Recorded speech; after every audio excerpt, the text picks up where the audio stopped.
We'll now open the Revere License Commission meeting. First order of business is the approval of the minutes of July 17th. Is there a motion on the table to approve those minutes? Motion to approve. Is there a second for that? Second motion. All in favor, say aye. Aye. Aye. Great, thank you. First item on the agenda is St. Mary's of the Assumption Church, 670 Washington Avenue. Please state your name and address for the record, please. Good evening. My name is Ettore DiFrancisco. I reside at 550 Washington Ave, Revere, Mass. We're representing St. Mary's of the Assumption Church and the Holy Name Society, which resides at 670 Washington Ave. We filed for an application for a one-day license for malt, wine, and food license to be held at St. Mary's of the Church Hall on Saturday, September the 13th, from 5 p.m. to 11 p.m. It's to celebrate the Feast of St. Lucy. Great, thank you. I don't have any questions.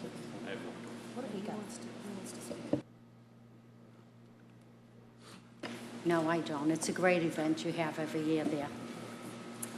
Great. I'll make a motion to approve the license. Is there a second to that? I'll second the All motion. in favor, say aye. Aye. You're all set, thank you. Thank you. Thank you.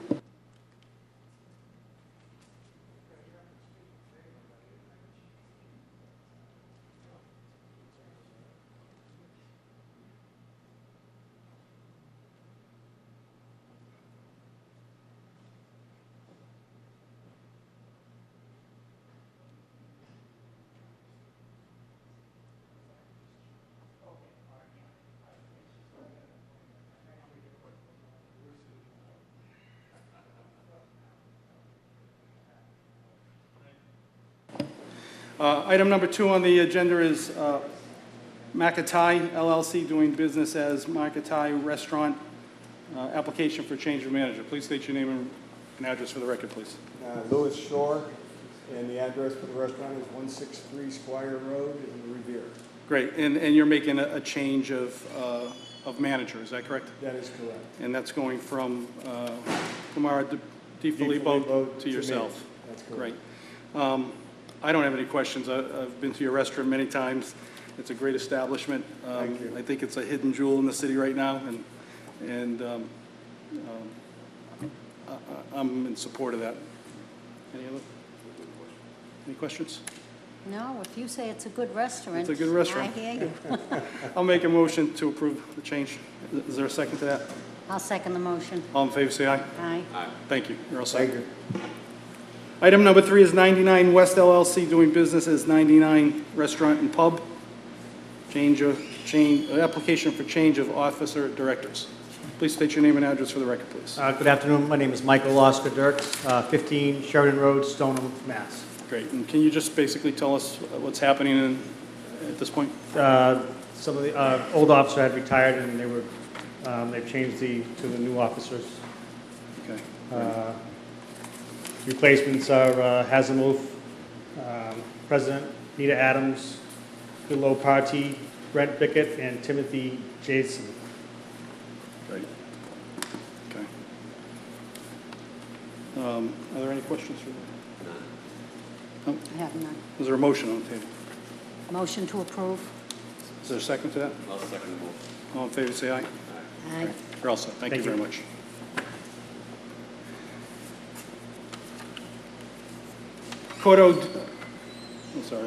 Item number 4 is Grinquist Engineering and Capital Services doing business as Cotto Ditto, or Dito. Okay. Item number 6 is the Hertz Corporation doing business as Hertz Car Sales. Please state your name and address for the record, please. John DeMarco, 12 Mary Helen Way, Rockport, Massachusetts.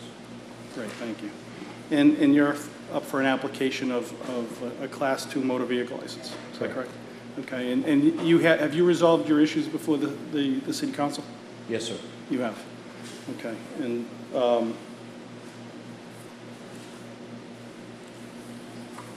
okay. Any questions from the commission? No, I'd like to hear what Council Zambudo has finalized with this company. Anthony Zambuto, 87 High Street, President, Revere City Council. I'm here to tell you that we've resolved all the issues that I was here about last time. Hertz is a good neighbor. We've made an agreement and everybody's pleased, and we all agreed to be good neighbors, and I'm here to speak as a proponent for this used car license now. Great. Thank Thank you. So you're requesting to keep 100 cars on the lot for sale. You have your bond in place. Your application for warranty repair affidavit is in, so all your paperwork is in. Are there any other proponents that want to speak on behalf of Hertz? Hearing and seeing none. Are there any opponents? Hearing and seeing none. I'll make a motion to approve. I'll just take a couple of questions. Sure. How many vehicles for sale at one time? I see this says 100 cars in the lot. How many are actually going to be for sale for the used car lots? The used cars? 100. Oh, this is a license for 100 sales. Oh, Yes. okay. I thought that was total of cars. Are there other cars parked there? Also, are you using this lot for another reason? Or is this just going to be for used car lot? The rest of the cars are for parking. If I might, Sure. Counsel. I guess I should have been more specific. I was up here because at the time Thrifty left renting cars there, it created a situation that they did really not have a legal use to park and fly. We've made an agreement that they will still rent locally out of this location and register some 600 to 800 cars there, which makes up for the difference that we were looking for. So there will, in answer to the Commissioner's question, there will be 149 park and fly spaces also available there. Okay. So there will be two different uses, well, really three different uses. There'll be a Correct. local, Hertz Correct. local rental, there'll be park and fly, and the car sales. Right, but that's a continuation of the existing business, and what we're Yes, talking about exactly. here is adding a sale of 100 Exactly, vehicles. great. Correct. Thank you. Okay, thank you. Any other Okay, and questions? will these lines be, be there for the used car? How is it split up that you're going to know what's for sale and what isn't? Is it clearly going to, It'll be easily marked off with some sort of fencing. The cars for sale will be clearly marked. They'll be in the front of the lot as opposed to in the back. There'll be no question. There'll be signage all for that. okay. They'll be all marked. So we would be able to tell which is for sale and which ones are the park and Absolutely. fly? Absolutely. There'll be no plates on them because of Massachusetts regulation. The appropriate stickers that are required for used cars. We could easily tell. We'll Okay. make sure there's plenty of signage. Thank you. I have no other questions. Any other questions? Is there a motion on the table? Make a motion to approve I'll the second that sale of motion. 100 vehicles. I'll second that motion. All in favor, say aye. Aye. Aye. Aye. You're all set, thank you. Thank you.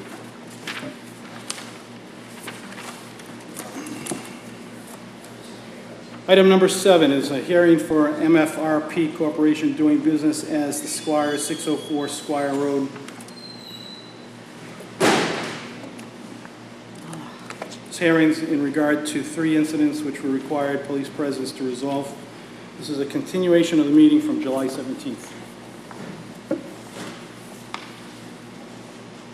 Please state your name and address for the record, Counsel. Mr. Chairman, members of the Licensing Commission, my name is Attorney Lawrence Simeone. My office is at 300 Broadway, Revere, Massachusetts. And my clients are here for the hearing.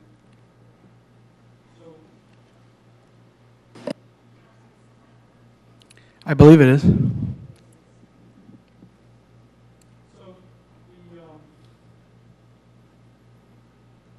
have you before the commission for 3 incidents that took place on the department had to respond, sorry.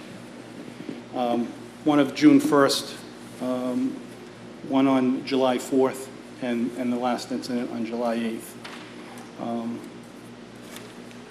Our concern here is that in the past, there have been, this establishment has been relatively quiet and haven't had too many issues in the past, but it seems that with the increase of incidents over a period of a month, 5 weeks, we had you come up here before this board to give us an explanation as to what's going on out there and why all of a sudden has there been an increase in these incidents and what do you plan to do about it?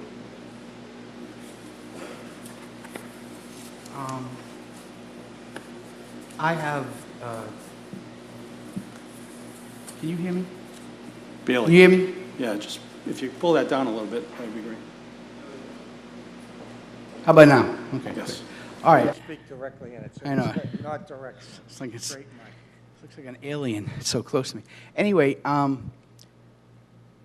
the licensee has its witnesses and its evidence if the commission wants to move for a hearing. I've prepared as best I could to the commission's notice requests. So if the commission is now asking me not to go forward with a hearing, or the commission chooses not to go forward on a hearing and wants to talk about, some kind of intermediate level, we're ready. I mean, as far as the, what's been going on down there, I think we're all in agreement that the concern is the parking area and during certain times, and the coordination between the detail officers, our staff, in making sure that certain clients who have been asked and properly removed from the premises no longer ignite into the two situations that we had.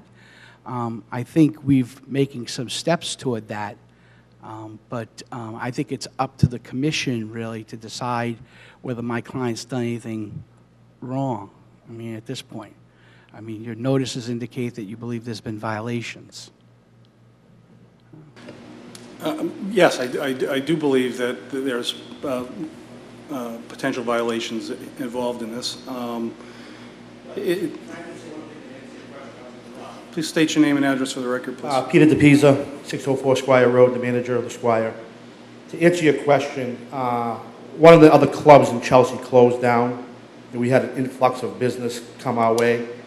So instead of having the normal realm of people coming to our establishment, we had an overflow of people coming. That has now leveled off. You know what I'm saying? Because our price is comparable to King Arthur's is a total difference, and they're not used to that clientele. So a lot of them don't even visit our establishment anymore. To answer the original question, why we had such an overflow of people. Great, thank you.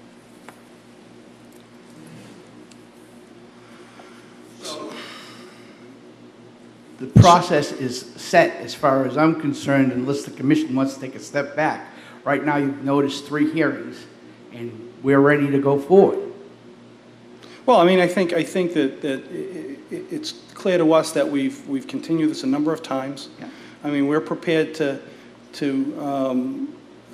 based on the information that we have, Which is the police reports. which are the police reports, and I'll have officers from the Revere Police Department come up and give their take on what's going on. But we've had incidents in which the police department had to call in the state police and the Malden police. That was the incident involving Officer Fantasia. That's correct. And we also had the officer injured and basically had his uniform ripped off of him. Is that correct?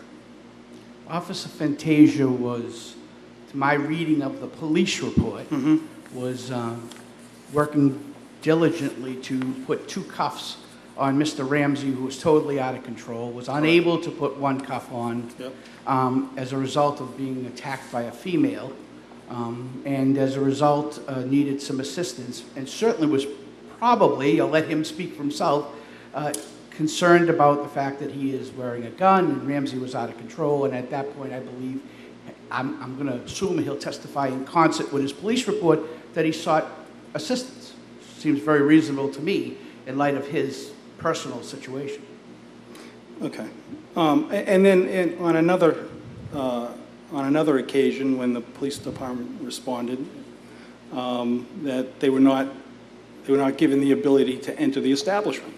On that particular occasion, that was the last one. I mean, Counsel, to me, those are probable causes to have a hearing here today on why, you know, what's going on at the club and what we need to do about it, and what are the plans going forward? Because quite honestly, I'm concerned that this thing is going to escalate to a point where either an officer is seriously injured, or a patron or a bystander. I mean, so that's my concern, and those are the things that I want to address today. Is, you know, we know where we've been. I mean, we've certainly. I mean, we're happy to review that today, if you want to do that. It's within the will of the commission. I'll do whatever the commission wants. I understand. Listen, I'm not going to make this a confrontational thing, but what I'm saying to you is, by you its can't. very Wait a nature, minute, it's Counsel, confrontational. you can't. But you can't just sit here and tell me that everything's okay. And now we're. Have you heard those words come out of my mouth? No, but that. No. It's just the opposite, to be perfectly frank. Really? However, the one thing that is distinguishable from your position via the police reports is that police reports establish incidents. They're reported incidents. Those reported incidents are one person's view. I have witnesses that will testify to different things. Okay, and the reality at the end of the day, it's up to this commission to decide whether the licensee is at fault.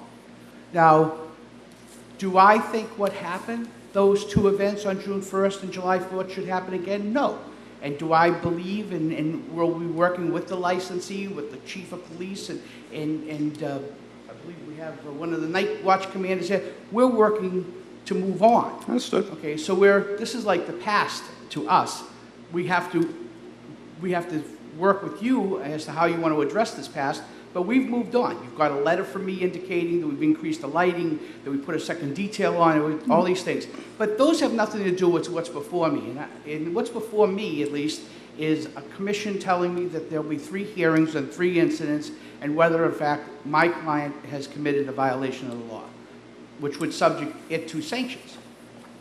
So that's up to the commission. Now, if the commission wants to take a step back and, to have some kind of conference over the matter and decide whether an appropriate sanction can be reached by agreement as opposed to hearings, that's up to the commission. It's not up to me.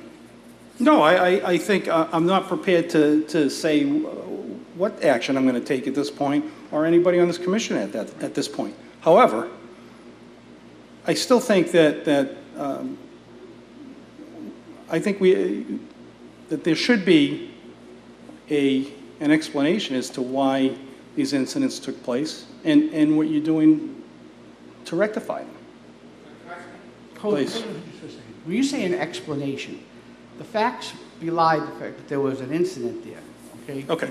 And I don't know what do you want. I mean, if to say an explanation, people do crazy things. Mr. Ramsey was totally out of control. I understand, and I also understand. Mr. Dennis was out of control. And I also understand that in any type of business like that, you're going to have incidents that take place that are out of your control. I get that, but when I have a report that tells me that the police were not allowed to gain entrance to the establishment, to me that's a red flag. Okay, that particular one I can answer without a great deal of to do.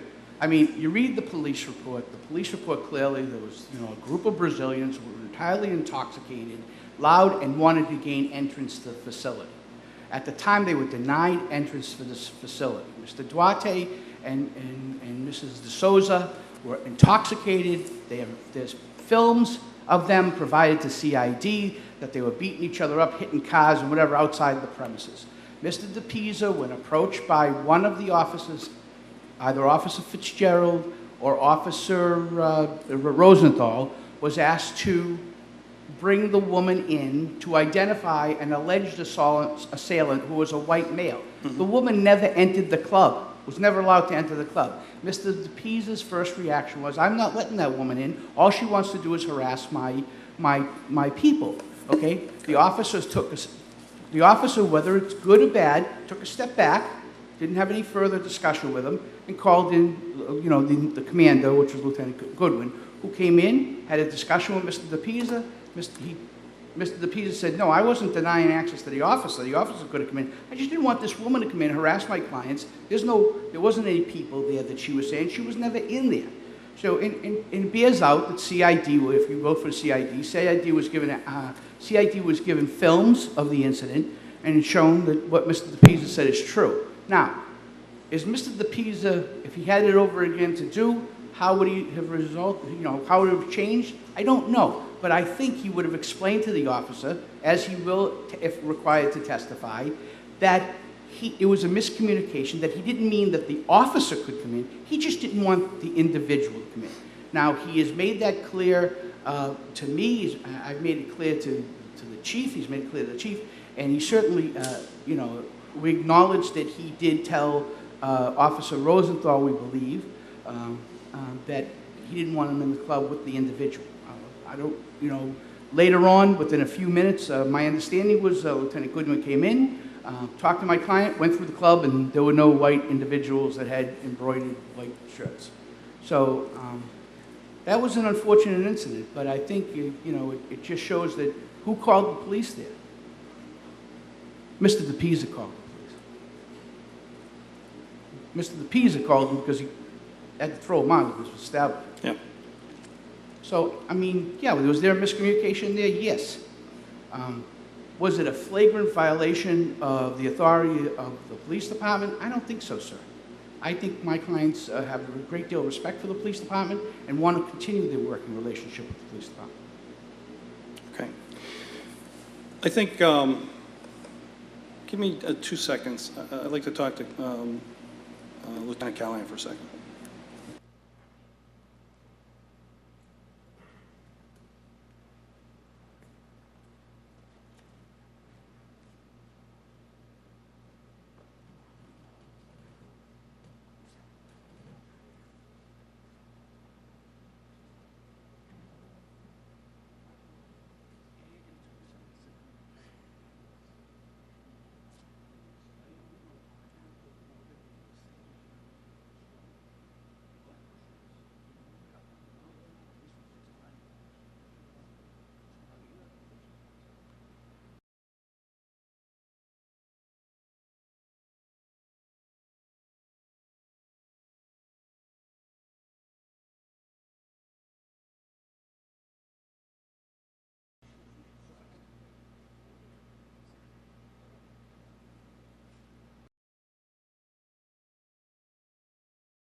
Sorry.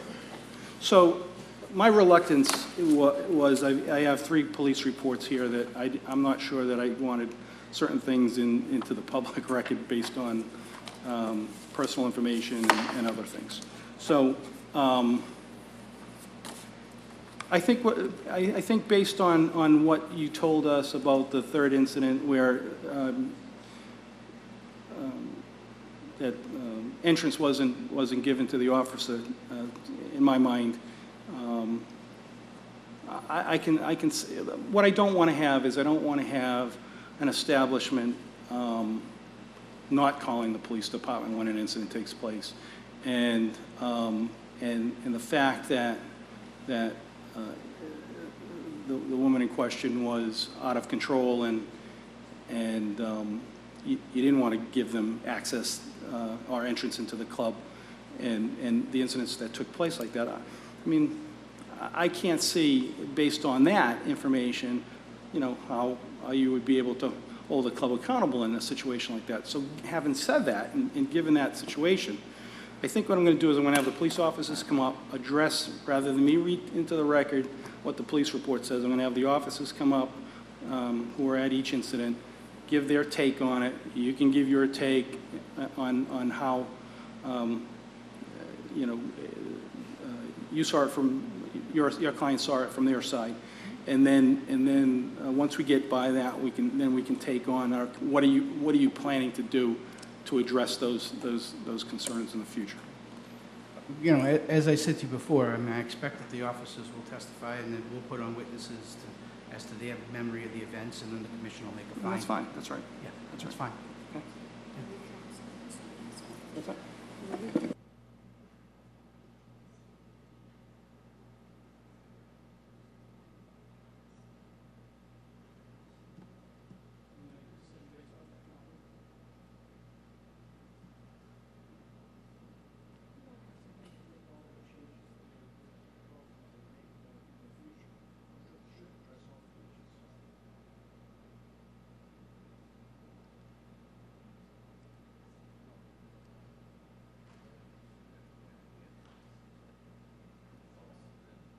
Counsel, so our discussion is whether we take them, we address each one individually and make a decision based on that. But well, my feeling is, I don't know if my colleagues would agree, but if they do, and I'll give them an opportunity to give their position. My feeling is, and I'm going to leave this entirely in your hands in terms of which way you want to go, unless they're in opposition. But I think I'd be more inclined to take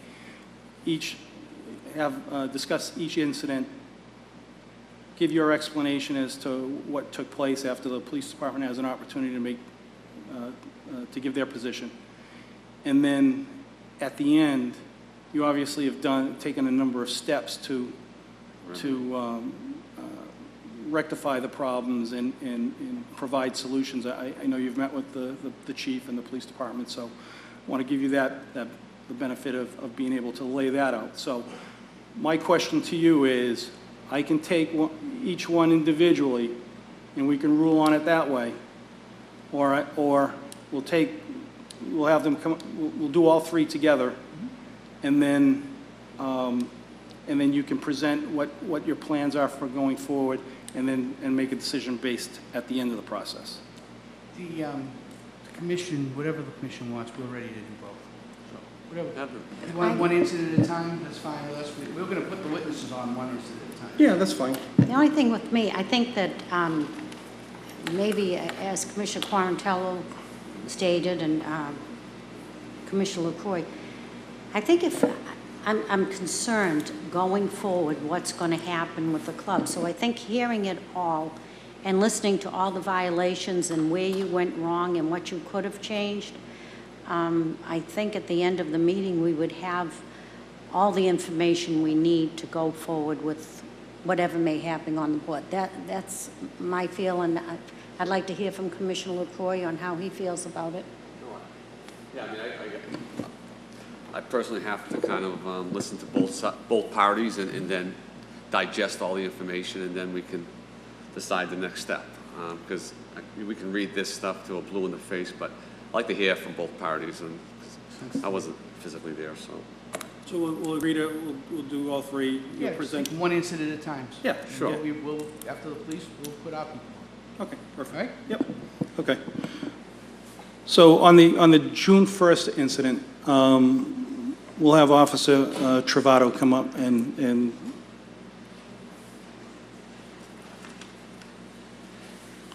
give the police department's side of the, sure.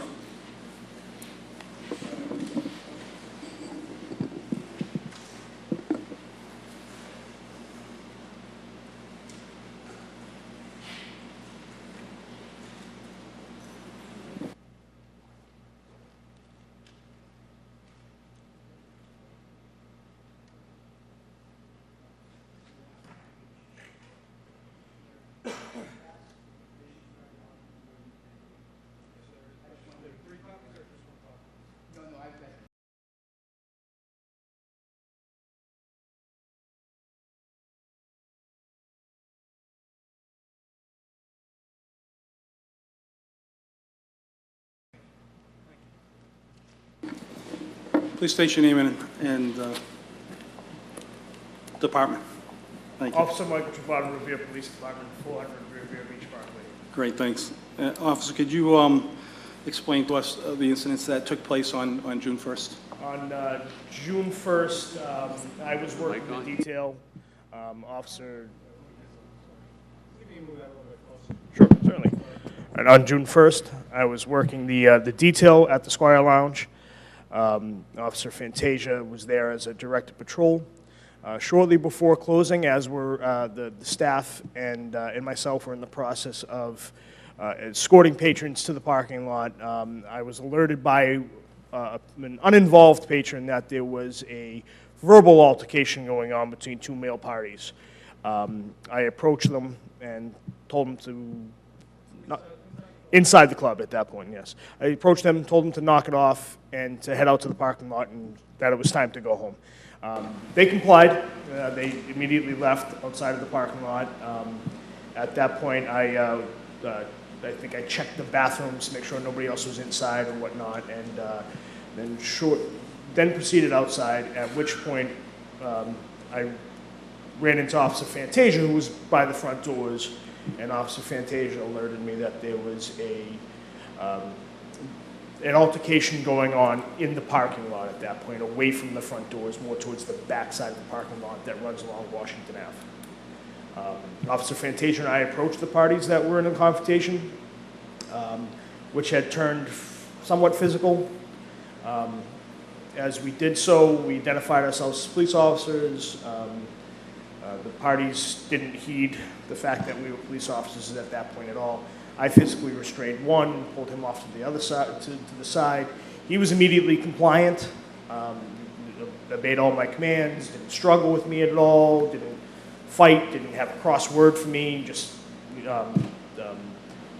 so once I had him away from where the incident took place and he was calm, I checked on Officer Fantasia at that point, and Officer Fantasia was having a little bit more trouble with the other party, who appeared to actually at that point want to fight Officer Fantasia. He had taken up a fighting posture with his fist balled up in front of his face, and he was ignoring Officer Fantasia's commands.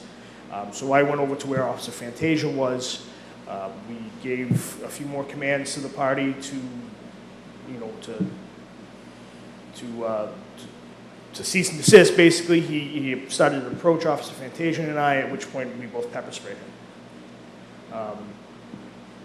And from that point on, he went over and leaned against the car and kept his arms physically tucked into his body and against the car, so that Officer Fantasia couldn't immediately take his hands and put them into handcuffs.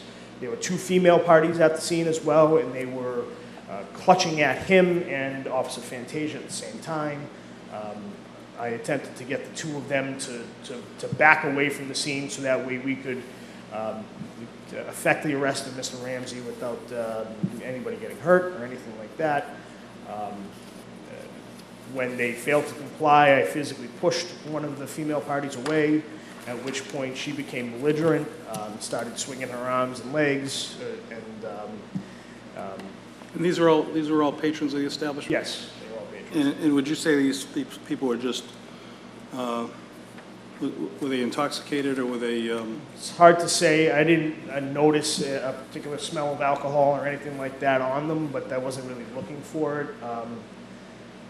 Ramsey was easily the most belligerent of the parties, but I don't know if that had anything to do with alcohol or intoxication. I kind of err on the side of the caution that, or on the position that that's more him and his personality than anything else.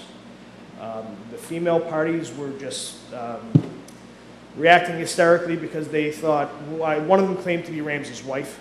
We were unable to corroborate that or not. And I believe she was reacting hysterically because she was, upset about her husband being arrested or about to be arrested, and the other party was her friend. She was upset because her friend was upset. so this started in the establishment? As a verbal altercation. Right. And was it just, did staff get involved in it? Or was it just? Yes, when I approached the two parties who were in their verbal altercation, one of the staff members approached with me. And then we, like I said, they immediately complied to our request for them to leave the establishment. They turned and walked out. There were no further problems within the club. Okay, and then out in the parking lot, this basically escalated? It It just, I guess, flared back up again when they weren't under direct supervision. So it flared back up again, and there was at least one punch thrown, and by Ramsey, and that I saw. Like I said, So the rest of it's at what time did this take place? right at, we had, the staff starts clearing the club well before 2 o'clock. They do last call well before 2 o'clock. We start clearing the club usually about 10 minutes of 1 to make sure everybody's out by 2. So by the time I even stepped outside, it's probably a minute of, if not exactly 2 o'clock. So do you guys assist in getting people out of the parking lot? Yes. You do? And does their staff, is their staff involved in that as well? There is a staff member who works out in the parking lot. Yeah, they basically go around the parking lot and ask people to get in their cars and go home, yes. And so,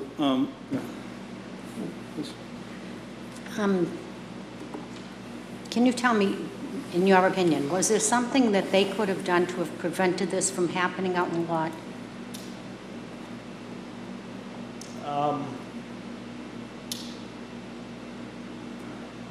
I'd have to think about it. Maybe, I don't recall specifically if all of the security staff members who work for the club were out in the parking lot, but I don't think so, honestly. I think this would have happened. I think my question is if it would have happened. I think it would have happened one way or the other. I think this Ramsey gentleman would have, well, I use that term, but this Ramsey party would have found a way to fight in any social setting, basically whatsoever. That the problem was him, basically, and it was, it's evidenced by even after he's been arrested and booked that he's still trying to pick a fight with officers who weren't even on the scene at that point. That when he's being placed in the jail cell, that he's belligerent at that point. I just think this is more a problem with Ramsey than anything else. Okay, thank you. So in a nutshell, if you had to look back, do you see any violation that the Squire management establishment was at fault for the actions of this Ramsey guy? He's pretty feisty character all the way into the cell. Without specifically knowing I can't really speak to that without specifically knowing all of the regulations that they're required to follow. With respect to Ramsey, you can't tell the contents of somebody's character by looking at them. So I don't think they erred in letting him into the club in the first place. I don't. So more specifically, I mean, you didn't confer with other officers and ask, well, they should have done this, that, or the other thing. It was this just guy going out of control. Yeah, like I said, at that point, I think it was just this particular party was the reason for this incident. Thanks. Okay, so just summing it up. They did come to help. I want to make sure if something happens like that, that the That the security staff security come out? and Oh, 100 did come out to assist. And I understand they did, yes ma'am. That's the simple answer, and I understand for them also, it's a tricky situation because, you know, we're empowered by the Commonwealth. Right. The staff members there are not, so anything that they do to intervene or whatnot, it could have repercussions for them. But at one point during this incident, when I'm trying to, just to provide an example, when I'm trying to aid Officer Fantasia, who's still struggling with Ramsey at this point, I had the female party who was in handcuffs at this point. I needed to relinquish control of her in order to aid Officer Fantasia. I gave her over to a staff member at that point, with instructions, just hold on to her for right now. And completely complied, which freed me up to be able to do, you know, to aid Officer Fantasia. You know, in my opinion, went above and beyond in actually just doing that. In the struggle with in the struggle with Ramsey, there were a bunch of people involved in that. When Officer Fantasia had actually requested help from the citizenry, there was a few people involved in that. And I can't say specifically, but I'd be extremely surprised if staff members didn't help out. I would expect actually that they did. I just don't specifically recall that they did because there was a lot of people. Okay, so when you got to the parking lot, what did you see when you first got there? Was it just between these two people when you got there and it escalated after you arrived? Yes, it was the two parties were in the middle of the parking lot. There were a lot of bystanders around, sort of watching the two of them in their altercation. Okay. And then after Officer Fantasia and I got involved, then, you know. So, okay, so when you got there, it was between these two, and police show up and it starts escalating, everybody gets involved. Well, you know, it's hard to say whether it wouldn't have escalated without us there. Oh, no, I'm saying that, I agreed to that. No matter what happened, it did start off with two and ended up, like, whether the police were there or not, everybody kind of gets involved. Well, I mean, it was, yeah, to say everybody, that the patrons in the parking lot at that point were more bystanders than anything else. Okay. Well, I guess what I'm trying to get to is when they left, they weren't all in that condition. It was this husband and wife or whoever they may have been. But the other ones were orderly when they left the Squire and then escalated in the parking lot. Yes. So how many would you say, so what does the parking lot hold for cars? Any idea? I think 80 parking. 80 parking spots? 80. So of the 80, how many would you say? Lot was full. Lot was still full at that point? The lot was full at that point. So how many people were I involved? mean, give or take. I would say maybe some cars had left at that point. So how many people would you say was involved in the incident?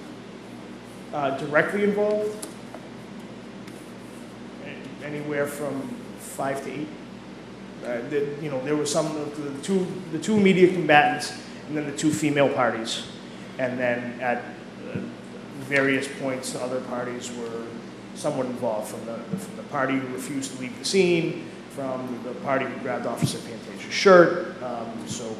And how many people would you say were gathered around the incident? At least 20. 20? At least 20, 25, somewhere in there. I don't know if you can answer this question. If you can, fine. I noticed they've put barriers up, blocking from the garage and the Squire. I guess there's a gas station there in Squire. And I noticed they've put barriers and blocked in their parking lot. Has that been a help, or is that made it a little more difficult to get them out of there? I think it's been a help. It's been a help. Because, well, getting the patrons out of the parking lot in their motor vehicles, if they're leaving through the Hess gas station, you know, you've got pedestrian traffic and people going into the business or trying to get gas and whatnot. So I think it's safer for everybody. Not that there have been any accidents or anything like that, but it's just safer for everybody to direct all the patrons who are leaving in their motor vehicles directly onto Squire Road as opposed to onto the Hess property and out of their driveway. Does that answer your question now? Yes, it does. Thank you. questions. I questions? mean, I I don't, want to hear from them, then. Great, thank you very much. Thank you. Appreciate that. Thanks, Counselor? You want to, I'm sorry?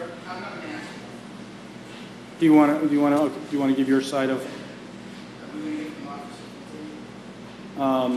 Sure, we could do that. oh, is that Fantasia? That is office. Oh, I didn't know that. I don't think I ever saw him. I didn't realize that was. Please state your name.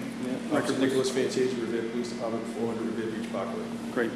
Could you, officer, give your take on what happened and Officer Travato had pretty much reported.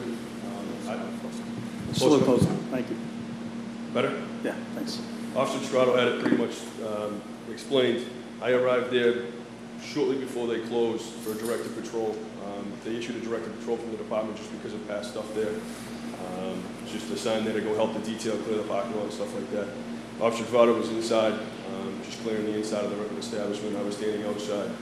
As he approached me, another guest from outside approached me and said there was a fight or altercation in the back area. And that's when we went to go break it up, and it turned into the story that Officer Travato explained. The point where Officer Travato separated from I asked the gentleman to cease what he was doing, just leave, get in your car and leave. Trying to control him. He got very aggressive, made movements towards me at that time. He was pepper sprayed for my safety. I went to go make an arrest, and he was clutched up against the car. I went to go apply handcuffs to him, and that's when it kind of turned bad from there.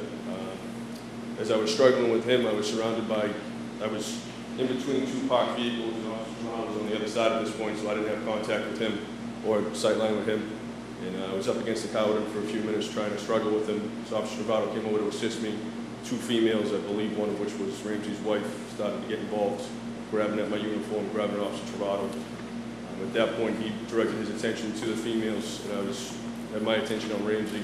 At that point, I was surrounded by about 5 other gentlemen to my backside, screaming and yelling at me, get off of him, what are you doing, leave him alone. At that point, I told them to back off. I got one handcuff on him. He actually broke away from me, took off around the car where I had to tackle him to the ground. And before that had happened, the reason he got away from me is someone actually came up behind me and pulled on my uniform and my vest, pulling me off of Ramsey, trying to get me away from him. The point where he was tackled, rolling around on the ground with them. I had to have other people that were patrons asking me if I needed help. At that point, they hopped in and started to grab control of him. Do any of those people seem intoxicated to you? To be honest with you, sir, at that point, You weren't thinking? my direction wasn't trying to figure out if people were intoxicated. I was covered in pepper spray, and I wasn't really too focused on the people helping me. I was more focused on gaining access and control of Mr. Ramsey. So are you saying some of the bystanders that were there or came out of the club and when lot were helping you Yes, ma'am. to control Ramsey? Yeah, and at that point, there were several people that got involved. I believe some of the staff did, but like I said, at that point, there was just too much going on to know who. Once I had him in handcuffs, I kind of just sat on him until my backup arrived, and then I was kind of hauled off aside to get cleaned up from the pepper spray. So I don't really know who came in and helped me. I believe some of the staff members did. It was just kind of very chaotic and hectic at that time. I know when we did get him back there, he was very belligerent. He wasn't listening to commands at the cells. He actually striked another officer in the face while he was in the booking area. And he was just, at that point, uncontrollable. Great. I don't have any questions. No, I don't have any questions, thank you. Great. Counselor, you want to address? Do you want to address? Is that the end of this report? Yes. So that's the end of Do this you- first. Do you not? Yes. Well, I'll be glad to put witnesses on. I have witnesses. The witnesses will verify probably 95% of what we said, with the exception of those 20 to 25 people. We have photos. So to the extent that that means something, that Yeah, those sure. 20 to 25 people. I'd like to give you the ability to address it. At this point, I would say that there's little or no information as to any violation by the club. Okay. But I know that the position is crowded for them. So I would I'd like to put a gentleman on as to, put photos and we can do that. Okay. That'd be great. Thank you.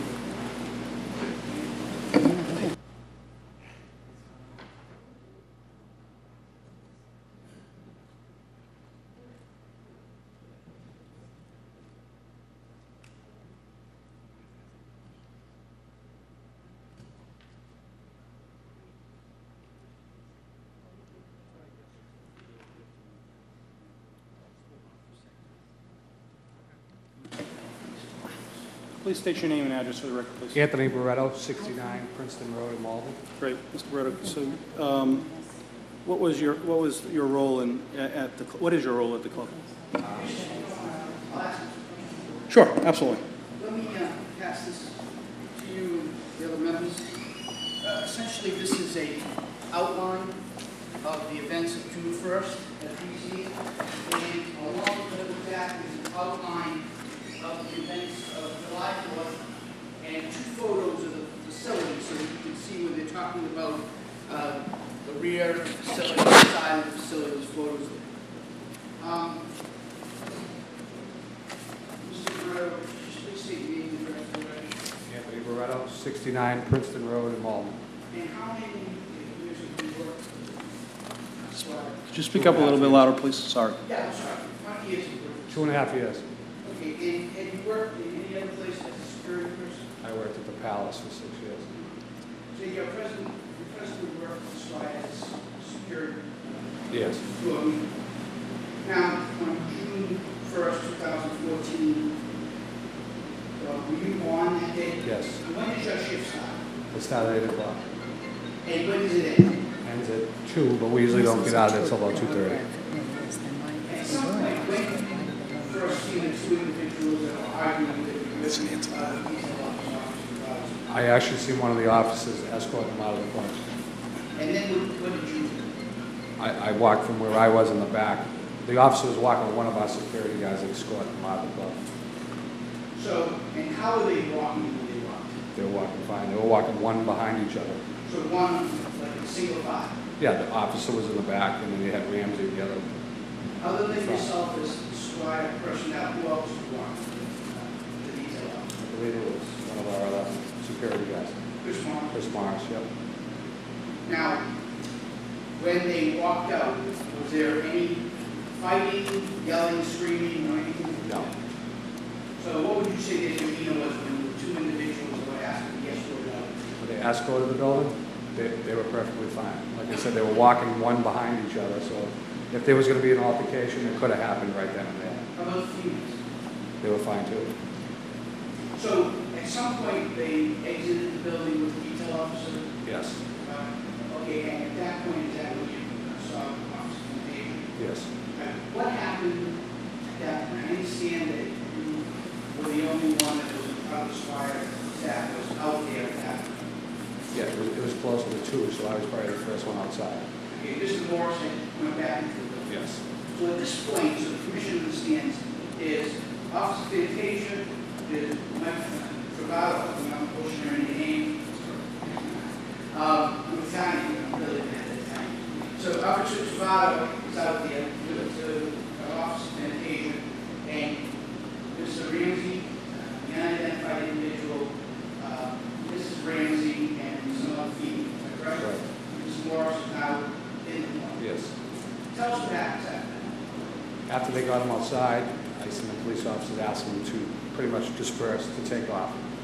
And they were walking towards like the middle of the parking lot. And at that point, they went around the bend of the building, so I didn't see from that point on. I did see the officers tell them, get in your car and take off. There was one kid that did say that he didn't want to fight with them. I did hear that. That wasn't Ramsey, that was the other kid. And at some point when you came around the corner with the detail officer, what did you observe? At that point, it was the officers asking them to disperse again. The 2 girls were there. To tell you the truth, the female, the female was the more aggressive of anyone out there, to tell you the truth, to start. So what happened? She was screaming and yelling. I don't know if she egged him on or what happened, but Now, at some point, Officer Travato testified that the police got identified. yeah, the kid that didn't want to fight, actually, after they broke them up, they got in a little bit of a scuffle, but once they broke them up, they asked him to leave, and he got in his car and left. What did you see as the Officer Fantasia and Ramsey? I seen Ramsey approach Officer Fantasia, like the officer stated earlier, with the closed fist. And then, I don't know at what point it happened, but at one point he got pepper sprayed. This is Ramsey. Yes. And how did Ramsey react? He was enraged after that. But while this was going on, the two females were just all over the pile, like running, grabbing at them. So you remember seeing a female grab Officer Fantasia? Yes. And at what point did you become involved? I became involved, I was there, usually once the police officer was involved, we pretty much hold back. But at one point I seen, I'm not sure your exact name. Officer Fantasia. I seen him on the ground against a car with Ramsey. He had one cuffed on, as a matter of fact, it was the left cuff, because as he fell on top of him, they were both up against the car. So at this point, Officer Fantasia was struggling. Struggling, yes. And the other officer was struggling with the females. So when did you participate? When officer asked me to assist. So at that point, the officer was asking for assistance? Yes. Yes. And how did you And assist? the reason being, the way he was pinned against the car with the gentleman on top of him. What did you do? I immediately got on top of Ramsey and grabbed his other arm. And were you and Officer Fantasia then able to cuff Ramsey? Yes. Officer Fantasia indicated he was on the ground on top of him. Ramsey was on top of, the way they fell onto each other, Ramsey was more on top of him. My concern was the way he was pinned against the car, that, you know, he's got a weapon on his side or whatever, so that's why I got over there as fast as I could to assist him. Now, at some point, you're asked to assist with moving Ramsey to take him and move him along so they could take him and put him in a... Well, there was a couple officers there and our security. By then, usually what we do is at the end of the night, at 2 o'clock, one of our bouncers will go outside, but as we're clearing the people out, we'll have all our security outside. So by 5 minutes past, we have 4 or 5 security staff in the parking lot. How long does it generally take you to get people out of the park? Out of the parking lot, 10 minutes, 15 minutes. You always get somebody trying to have a conversation on where they're going next. So, but we do go around and tell them, move it along, get in your cars and take off. And that happens on a regular basis? Yes. So at this point, there was another individual that got himself involved? Yes. Stanford, what was he doing? Trying to videotape the incident. Literally hanging over the pile with his camera trying to videotape. I'm going to show you some photos and ask you if you recognize what's going on in the photos, and then I'm going to hand those photos to the commission as well. Yep.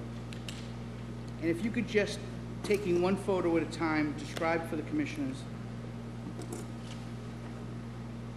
Here are the photos. The reason why I built them, back, I know you got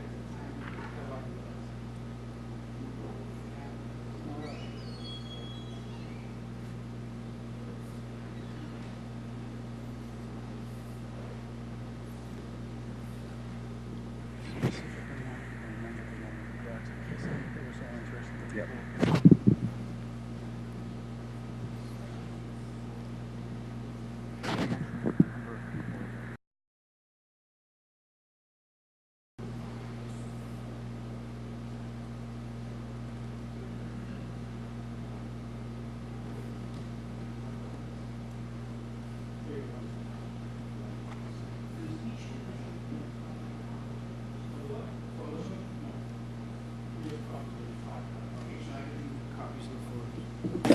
Nothing. Okay, that's fine. Thank you. I saw them. Same thing. Yeah, same things.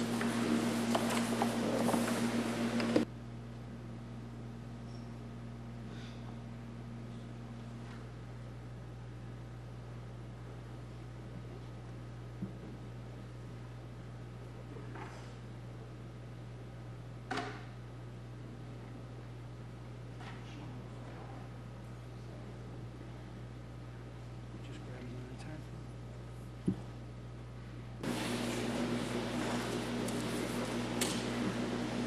Mr. Barretto, if you look at photo number one, and you tell me if that's an accurate photo.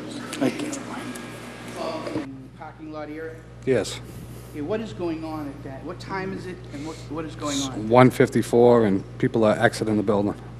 So it's 1:54, people exiting the building. Are you out in the outside at that time? I am at this point, but I'm not in this picture, in this frame, no. And the second photo, Can you describe, again, what time is the second photo? 1:59. 1:59, just before 2 o'clock. Can you describe for the commissioners what's going on? This is the start of the struggle after the officers. This is the start of the struggle with the officers with Ramsey, right, actually right here next to this car, right And are right you there. in that photo? Yeah, I'm right here over on the other side, in between the two cars. You're between the two cars to the right. Yep. Okay. And as you look at that photo,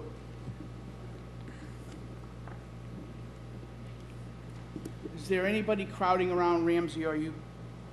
At that point, there's people on the opposite side of the car, but not in that close, no. I'm going to show you photo number 3. Ask you again, is that the parking lot area of the Squire? Fair and accurate Yes. representation? And can you again tell the commissioners what's going on at that point? At this point, I believe Ramsey is already in custody. This is towards the end of it, because if you look at these two people standing right here, kissing probably 10 feet away from the incident right here, so. There's nobody around Ramsey and, There's security. There's a Security. couple securities, and there's several officers right here. to be clear, when you say security, you're talking about, Squire Security. and the two other parties that are closest, two individuals that appear to be making out. Yeah, right there in the frame. Okay, so there appear to be some other people in there. Do you recognize if they were customers or? In this photo, yeah, I'd say they're customers. Handful of customers, maybe 4 or 5? Yes. The picture speaks for itself. But here's photo number 4. Okay. Again, this is the parking lot. What time is it now? 2:01. It's 2:01 on June 1st. And again, could you describe to the commission what's going on in that photo? They're escorting Ramsey to the patrol car or the wagon, whatever they had. The wagon or the patrol car would be on the back side of these cars over here. So if you look in the picture, you'll see the officers there. They're walking around the car to the middle of the parking lot. So at this point, the Revere Police Department was the only police department on scene, right? No. Who was there besides the Revere Police? I believe there was Malden and there was a So state who's police Are there there. any other people in the photo other than the Revere police officers? I can't tell from the photo. I don't believe so. Your memory is that the Revere Police Department pretty much took care of Mr. Ramsey. Yes. Yep. I'm going to show you I photo, I believe. photo number 5. What did you have to say? No, I was just going to say, I believe this is Revere. I believe Malden and the state police showed up when he got in trouble and went out over the radio. Because we had actually had it back under control before they were pulling into the parking lot, so. Is that correct? And this is, again, 204. Yes. And what's happening at 204 and photo number 5? That's the police presence that was there. So that's the responding to the officers being engaged in a call for assistance. That's the other, the state troopers involved. Right. So it's clear that the Revere Police, was able to, especially those 2 officers who were on scene, were able, after a great deal of struggle, to take care of this Mr. Ramsey. Yes. Thank you. Thanks. I have one other witness. That's okay. Mr. Morris?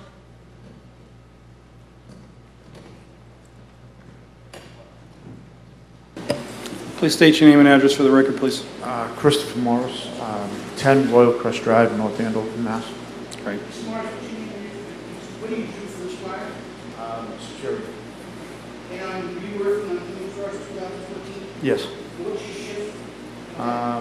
That day I came in a little early, so normally it'd be like, say, 8 to close. I came in, I think, around 5:30 or 6. Now, you've heard the testimony of Officer Unfortunately, I wasn't. I apologize. I was coming back from work. So, tell us what happened when you first saw the individuals in the club, as far as them fighting or having verbal. Well, the way it was, the doors are already shut and locked at this point, so we normally do. We walk around the bar and the club, making sure there's no altercations in the bar. Now, when you say shut club, at 1:30 and close the door. Yeah, I locked. I apologize for this. Sorry. Sorry about that. So how many security officers from the club were out in the parking lot? Out in the parking lot that night? This would be after we escorted them out, or? Yeah, after 1:30. Well, after closing. After once the- closing, I think there was 4 of us out there at that Four, point. okay. I think. Yeah, that's fine. Because normally I don't like having, if there's, details of police out there, I don't like having the guys go outside of the club. Because if there is an altercation outside, it's really out of our hands, so. And what's your role in the club? In terms of... Like doorman manager. Okay. So you remember seeing kind of verbalizing how they escorted out of the club? Actually, I walked around the back of the bar. There was some type of words exchanged. I don't really know. Couldn't hear what was being exchanged. I walked up behind Mike, and Mike just tapped me, said everything's all set. So I just stepped back, and Anthony was on one side, Mike was on the other. We started to escort him out, but there was a lot of verbal, swearing and things from the girls, more or less, and Ramsey walking up the door, but nothing major. So they were escorted out, no problem. At that point, did you believe that they were having trouble with slurred speech or? Oh no, not at all. Their condition was not intoxicated? No, I didn't see that in any of them. I mean, it was just, you could clearly understand when they were swearing and everything, so it was like, I didn't see that, no. Now, at what point did you take them to the door? After whatever went on, alls I did, I was actually behind everybody. I was more or less behind everybody, and they started to escort them to the door, and I just followed everybody out. And then what happened? We got them outside, and Officer Fantasia was outside, and we got them out the front door, and I basically turned around. I went back inside the club to make sure, everybody else was coming out of the club. Now, it's after 1:30, so you're back in the club? Yeah. Essentially moving the clients Yeah, out. trying to get everybody out, because we want to have everybody totally cleared from the club by 2 a.m. When do you next get involved with things that are happening outside the club? Actually, now the lights and everything are on inside the club, and I'm looking around, I'm seeing who's inside for door guys, and usually if a guy goes out and smokes or something, I just go back and I ask him to come back inside. When I saw Anthony wasn't inside, I actually went out looking for Anthony. And then what happened? I saw I saw a lot of commotion down the end of the building. I couldn't see what was going on until I walked down the end of the building. And the second I got down there, I saw Mike trying to cuff a girl. I saw Nick kind of leaning on a car with somebody trying to attack him. And then I ran over to help Mike. I grabbed the girl. Mike goes, put her in a car.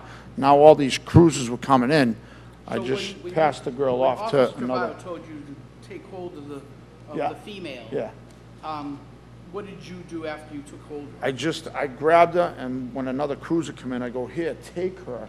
And I gave her to another officer because they were all starting to fall down, and Ramsey was kicking, punching, and fighting. So I dove on his legs. I have no other questions. Right?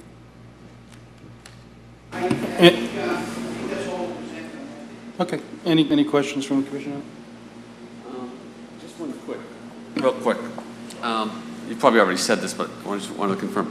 So when they were leaving the establishment, these Ramsey and company, to the best of your knowledge, they were not confrontational. They were just, other than some verbal stuff. I think the verbal stuff I think it was more or less, I don't know if it was directed towards, any of us, or if it was just, because the girls were out of control. The girls were the main. While they were inside or outside? Outside and going out the door. Going out the door, they're out of control, okay. The girls didn't want to leave. So something set them off, so we don't know. And I have no idea what that was. Okay, thank you. Great, thank you. I don't have any questions. So we'll move on to...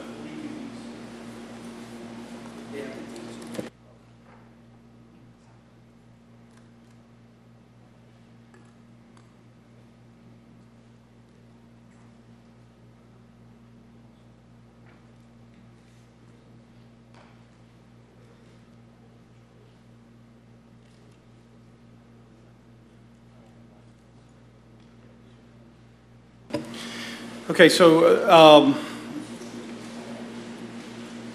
the July 6th incident, I'm sorry, July 4th. 3rd and 4th, yeah. So we'll have Officer Romero come up and give his take on the situation. Please state your name, please, for the record. Officer Romero with the Revere Police Department, 400 Revere Beach Parkway. Great, thanks. So, Officer Romero, could you give us your take on what took place on July 4th on this incident? Sure. That night I was working the sector car for the west side on July 4th on the AM. While on patrol, I conducted a directed patrol because of the amount of incidents we had at the Squire, and I was also informed that it was hip hop night. So I know that hip hop night brings a lot of stabbings, violence, all sorts of things. I then went en route to the Squire, and I noticed that the front parking lot, the rear parking lot, and some of the Stop and Shop parking lot was full with vehicles. So I knew there was going to be a large amount of people there, so I decided to go over there. I parked my vehicle and checked on Officer Chum because I know he was the only officer working the detail that night. Went to go speak to him, asked him how he was doing, if he needed anything, how does it look in there, and he said no more people were going in because they were at capacity, and I noticed there was a big line coming down the stairs and out of the club, and there was people arguing with the detail officer about trying to get in. And there was also some employees, I don't recall how many or who it was, and they were telling people nobody gets in. So they were at max capacity, but they weren't over capacity? I don't know. I just know the parking lot, all parking lots were overflowing with people, and there was still a line of people trying to get in. What time was this? I don't recall. It was sometime after midnight. Okay. As I was talking to Officer Chom, somebody ran out. I think it was a female screaming, "There's a fight inside." At that point, myself and Officer Chom ran into the club. When I ran into the club, it was of course dark. I couldn't really see too much. I did see a big group of people like wrestling on the floor. At that point, somebody screamed, "It's that guy right there," and pointed. I grabbed one of the employees and wrestled with him thinking that it was the guy, but the employee was actually trying to get a person named Dennis off the ground. I looked at Officer Chum and I looked around him and I noticed that there was a ton of people around him. My safety, his safety was important at that point, so we decided to grab Mr. Dennis and just get him out of there and get ourselves as quickly as we could out of the club. He was having a hard time with Dennis, at which he deployed his OC spray, kind of clearing up a little bit of the group. We grabbed him and escorted him out, and he began a fight with Officer Chom and myself. Following that, a few of Dennis's friends came out. They said, "Oh, we're going to take him, we're going to take him." And another person ran to us and said there was another fight. There was a fight on the back side of the parking lot. There's another small piece of parking lot around the back of the Squire. So myself, Officer Chom, and one of their employees ran over to that incident.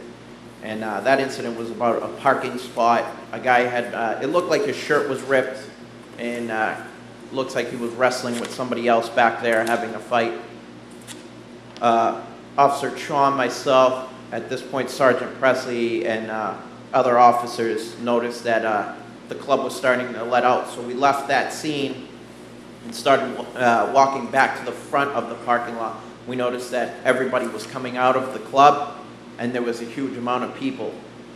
We had two fights, two incidents right behind each other, and then I noticed that the first party we had escorted out had his shirt off and was taunting officers. It looked like he punched a few cars also, which was the party Dennis that we had escorted. Other units that were on scene, Sergeant Presley and myself, we made a decision to call for additional units because our other units were tied up with something else on the other side of the city. So we had no one coming. And with the amount of people that were there, we needed more help. So we called for mutual assistance from State Police, Malden, whoever could get down there to help us out, disperse the crowd and get people out of there. How many people were involved at that point? I don't recall. It looked like a big wrestling match inside. I don't know how many were involved. Okay. Following that incident, we called for mutual aid.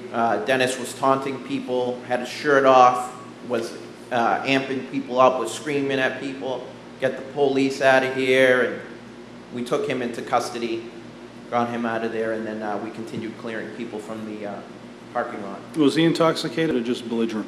I could smell some alcohol. I can't say if he was intoxicated or not because he was sweating, so he must have sweated out. But you could smell it on him, and he was screaming and attempting to spit out the window, and he was out of control.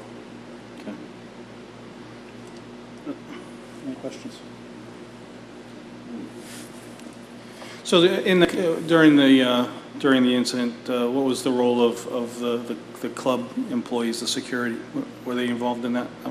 Yeah, they were trying to break up the fight, trying to move people away, and I noticed that Officer Chom was trying to wrestle with someone, and they were trying to help him. I was pointed in the direction of where the employee was. I grabbed him, thinking that he was involved, and we all started wrestling, attempting to get that person out and try to de-escalate the situation and get them removed from the club. Is there anything in your mind that the club could have done to prevent that from happening? In my opinion, the most important factor is the safety of the officers. When you're wrestling with someone or when you're dealing with people, especially in a fight or something like that, your gun is always exposed. And with the amount of incidents with some people, it's only a matter of time till somebody goes for that. Maybe he has it out while he's trying to grab somebody. I mean, he could have used more help, seeing as how it was 1 against, I don't know, 100. However many people could have been there, however many people could have been involved. His safety is important as much as every other safety, and the employees of the club, because they were involved as well. So they were there supporting? Yes, they helped us. Okay, great. Any questions? No, I have no questions. So, one quick question, officer. So, you weren't called and you just happened to check in on your... I was doing a directive patrol, which... what does that mean? We send officers to places we have a lot of incidents at. Sammy's Patio, Las Vegas, numerous bars and clubs that we know are getting out after roll call. So we send officers there in case there's, a fight, stabbing, anything like that, and also to protect our own officers in case something happens and they're the only people there. They're going to request help. Okay. So do you feel that there's enough security and enough police officers there to make sure that when you're protecting patrons and officers and employees of the club? On that particular night, I felt that Officer Chom's safety was in question, and possibly the safety of the employees who worked there. So There was a lot of people there. There was. How many employees, how many security people were on duty that night? Any idea? I couldn't really see. I was speaking to one of the employees there when I removed him, and he stood up and he pointed me in the direction I needed to go. By that time, Chum had already deployed OC, so my vision was blurry from the pepper spray, and I really couldn't see how many employees were there. And right after that, I do know that there was an employee there that helped us with the other fight that was going on the other side of the club. He was helping us with that. I just don't recall who that was. So, Lieutenant Callahan, could you step up, please? Just state your name for the record, please. Yes, my name is David Callahan, 400 Revere Beach Parkway. So when guys check in for details, do they go through any kind of check in terms of what type of event the club's going to be running that night, or any establishment for that matter?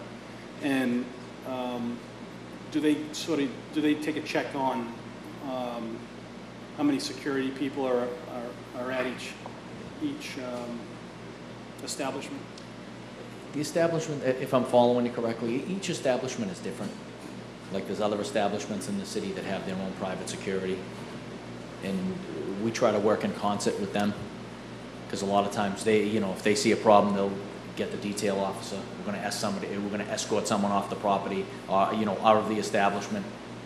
Is that your question? I wanna make sure I'm following you. I guess what I'm driving at here is, seems to me that if you've got a busy night or you're running a special event, that there needs to be either more security or additional details in there for the protection of its patrons, their employees, and the police department. Yes. If there's going to be an extra large event, something extraordinary that's not ordinary, Do your guys do usually that? we would, if we know of it, you know, usually the management will request, can we have another detail, things like that. We think we're going to have a big night. It just depends. Like I said, each establishment is different. Thought we had an agreement with some of the clubs that they would notify you if there was X amount of number of people that evening. Are we still under that? I know Wonderland Ballroom, if they have a different venue coming in than the norm, aren't they supposed to notify you? Yes, they should. They should notify us and say, hey, we're going to have more Right. than usual. I thought that was supposed to be automatic with all clubs.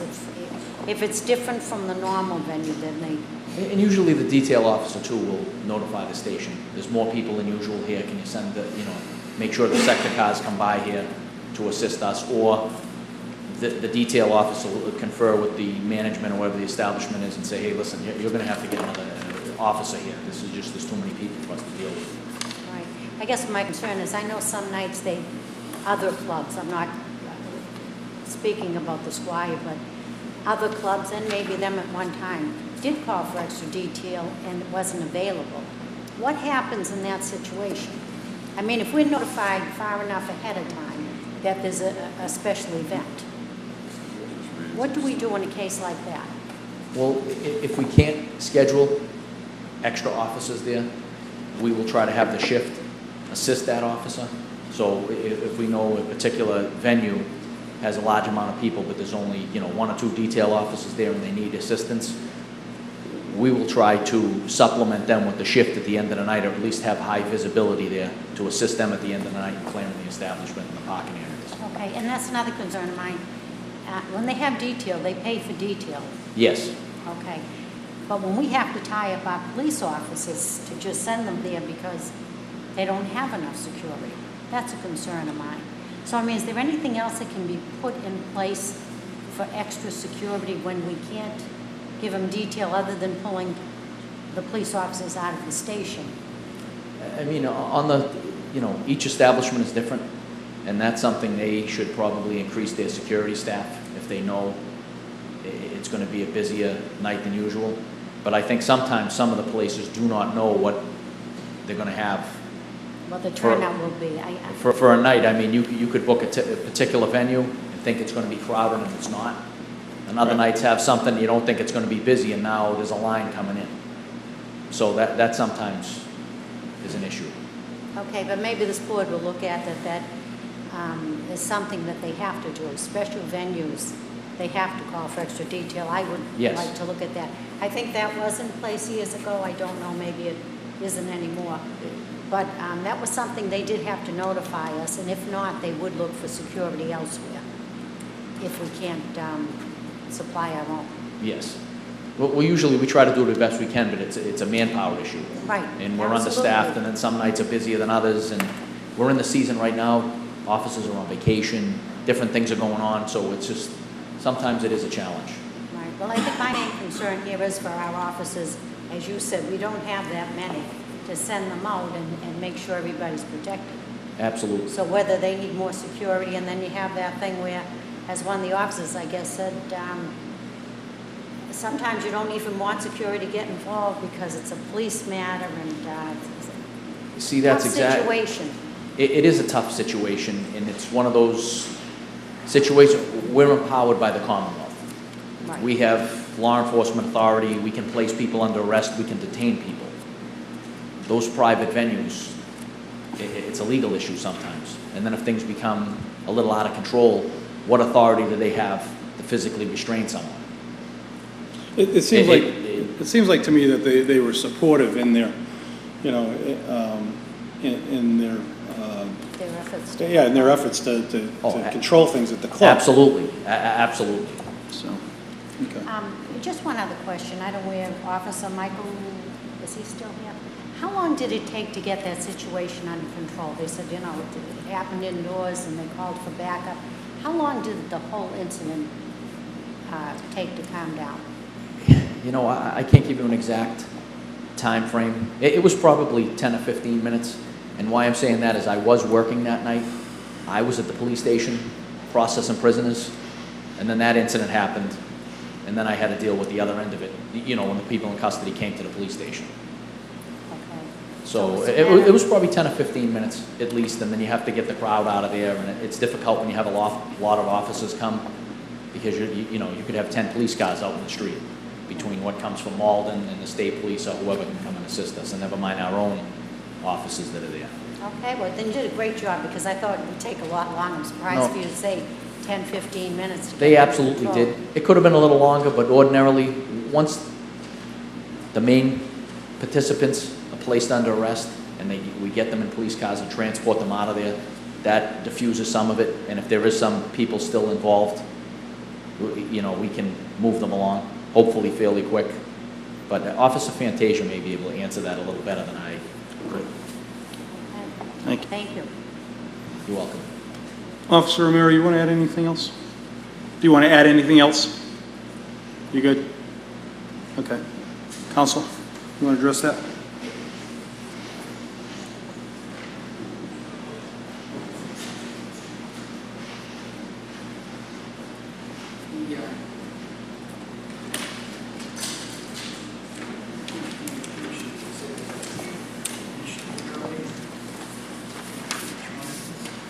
Thank you.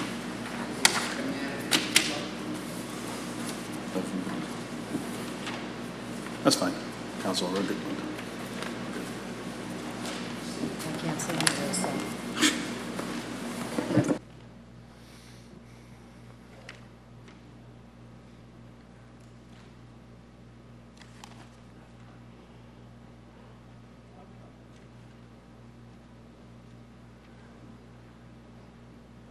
Please state your name and address. My name is Frank Barboza, 1123 Revere Beach Parkway, Revere, Mass. And Mr. Barboza, what is your position? I'm work the dance room. Could you guys speak up a little bit, please? Could you speak up a little bit? Thank you. So your position with the club is what? To work the dance room. This Yeah. here. So You sit here, if you could goes through direct here. for the commission where the dance room is? Is when you walk in the front door, it's straight back to the back of the club. Note that where it says 12-seat couches, that is the area that we're directing your to. That small, looks like a desk in front, is that where you work? Yes, there's a desk and a couple of steps in front.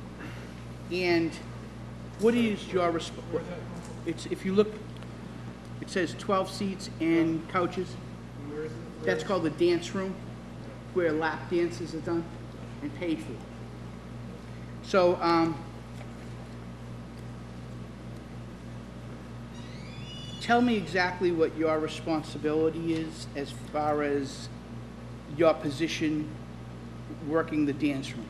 My responsibility is to log down time of the dances, how many dances a customer gets, log down which girl goes in, how many dances. There's two options.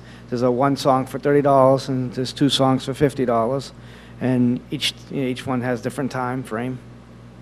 So someone decides he wants one song, that's approximately how many minutes? 3.5 minutes. And someone wants two songs, the fee is? It's $50 for two songs, and it's about 7 minutes to 7.5 minutes. So that's what you do all night? Yes. And you log down the information, you take the money. What else do you do? I make sure there's no contact between customers and the girls, make sure there's safety. Can you tell me on July 4th, 2014, when you first observed Mr. Dennis? He had before he had a dance, he did come up and ask me how much were the dances, and I told him one dance was $30 and two dances were $50. Commissioners, I'm going to show him the picture and ask him to identify Mr. Dennis for the record. and I know you don't want the police report in, so I'll just cut it in half at some point.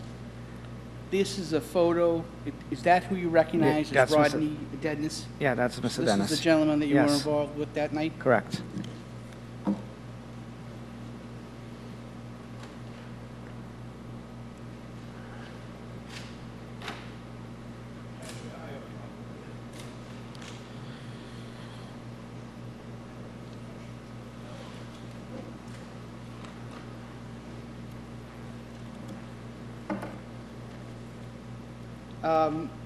So when you first encountered Mr. Dennis, how did that, what did you talk about?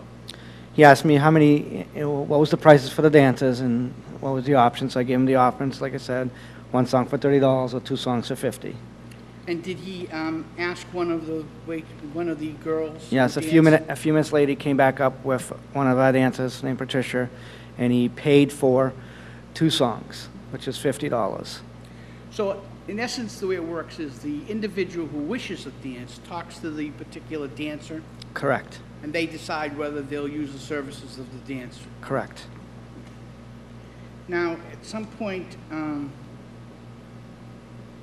Mr. Dennis was done, So he came what in, happened? so he came to get his dance, he paid for his two songs, he gave me $50. So I logged it in, had his money in my hand. I also had another money from someone else's, got a dance.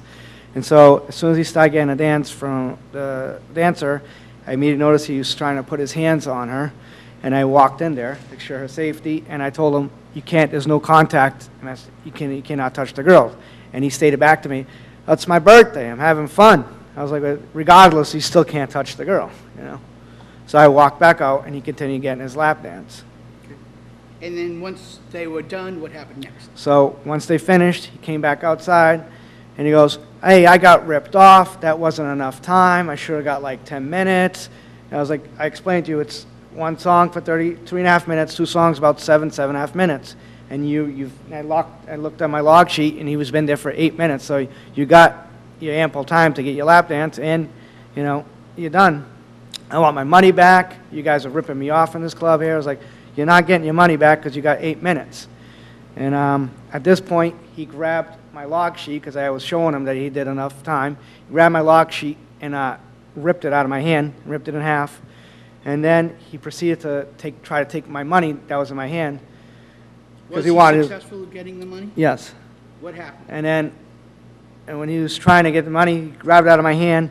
And as he did that, he went with his other hand and grabbed my shirt. As he grabbed my shirt, there's 2 steps in front of that thing there. He slipped off the step.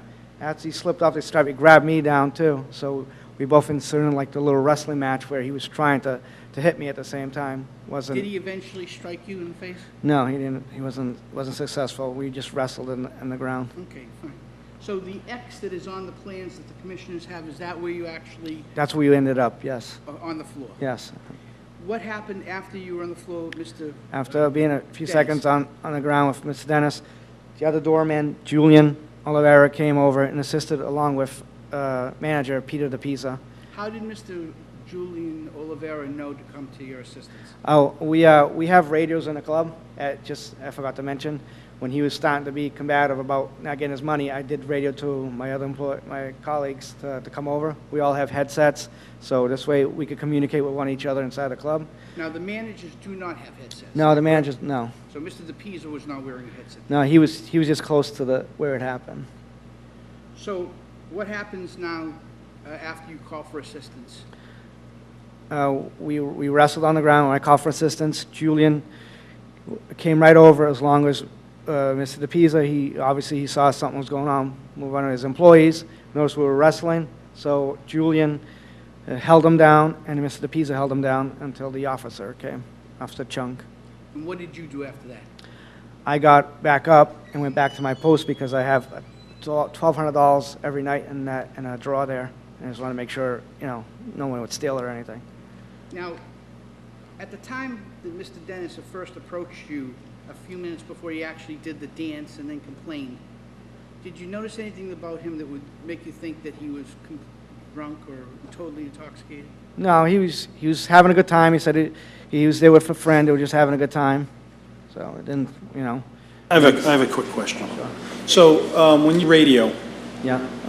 your colleagues for assistance, does the detail officer, does he also have the ability to hear that you guys need assistance in the No, club? they don't have a radio. So at what point does he, at what point do you engage the detail officer when an incident takes place at the club? We usually call them over if it's something we can't handle. So who makes that determination? Manager on duty? But how does he relay it? What's that? How do you relay that to the police department? If the officer's on the other side of the room, who relays the message that you need help? How it goes is we all got mics and radios, and the detail officer's always by one bounce at all times. So if I was to call the guy at the front door and the detail officer's next to him, he would just relay the message to the detail officer. So that's Because the detail officer is always at the front door, right? He's never. Correct. He's never in the club. So, No. So that's my concern, is how do you relay that message? And is there always a security, not security officer, but is there a security, is security personnel with the police officer at all times?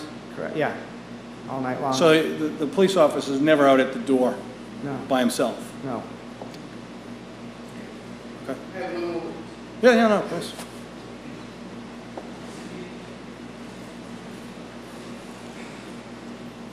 How you doing? Peter DePisa, 604 Squire Road.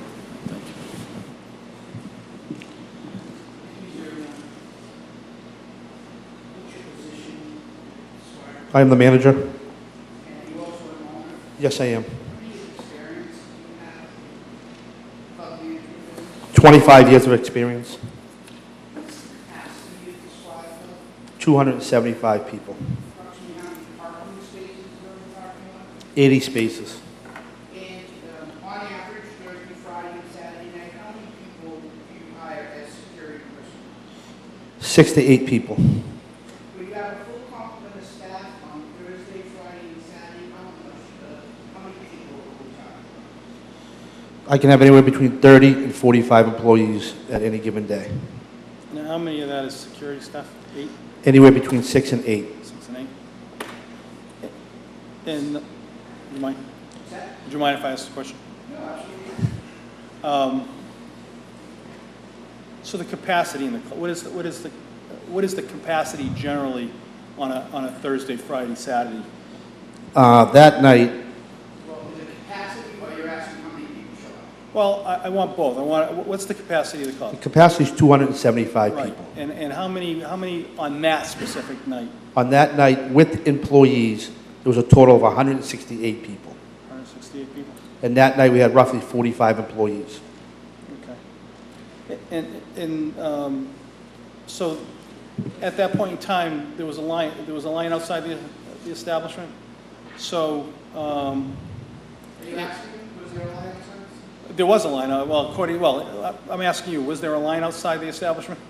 We locked the doors at 1:30. There was 12 people before 1:30 before we locked the door. And Okay, they, so you weren't at capacity, you just locked the door at 1:30? we will never be at capacity. There's no way to fit the 275 people in that building. Okay. So at what point, so let's say, for example, but you hit capacity, you have one of these events. Let me clarify that one second. I've been doing this for 25 years, and I will never have a hip-hop night. I don't know where he came up with that name, but we never do hip-hop. Do you do any events like that? We Do do. you have any special events? We do events like advertisement foam parties, glow sticks, costume parties, Halloween time, different stuff like that, but we never do hip-hop. Okay. Notwithstanding that, even when you have those parties, and even if it's a really good night, how many people do you think are in capacity? I mean, like I said, that was a busy night. That was 168 people, but 45 was the staff. So what are you looking at, 125 customers? So if you, on your Halloween night, say that's a different event, how many people do you get for that? Are you still with that 168, or do you? We will have under 200 people.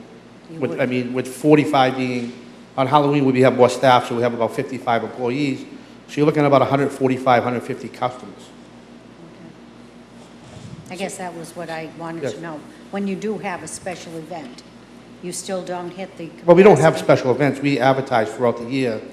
So it's not like it's a special concert or it's a special, it's just a routine advertisement that we like to do. So why would they? It's almost like Valentine's Day, Halloween, Christmas. So why would they think there was a hip-hop night that night?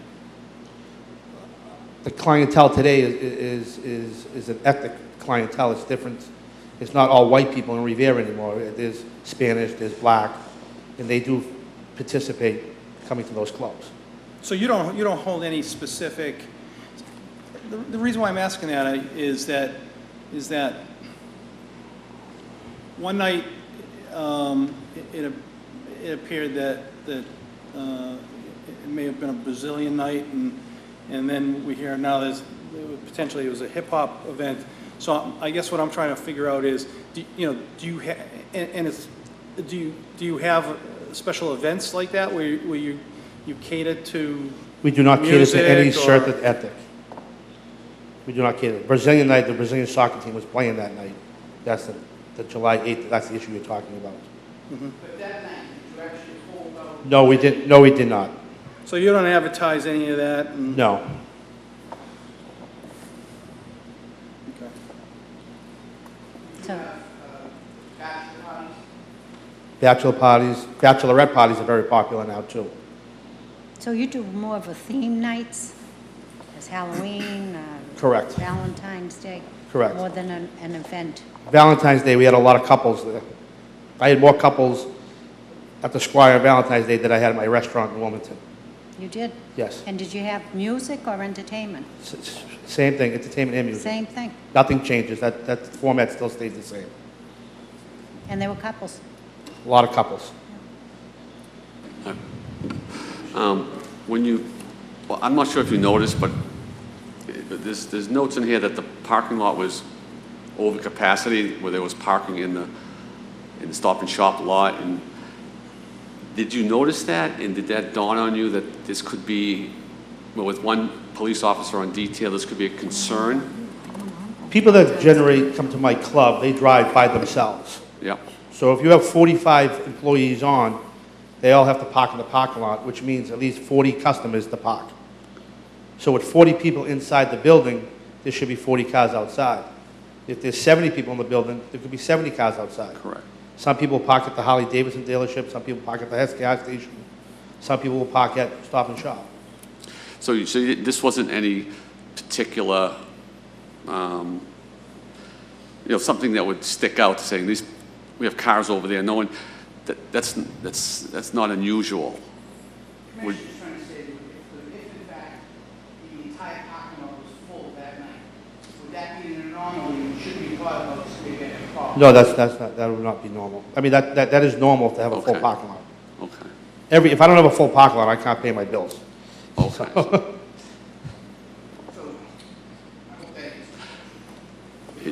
It does. It's kind of strange that that's pointed out here often in this report.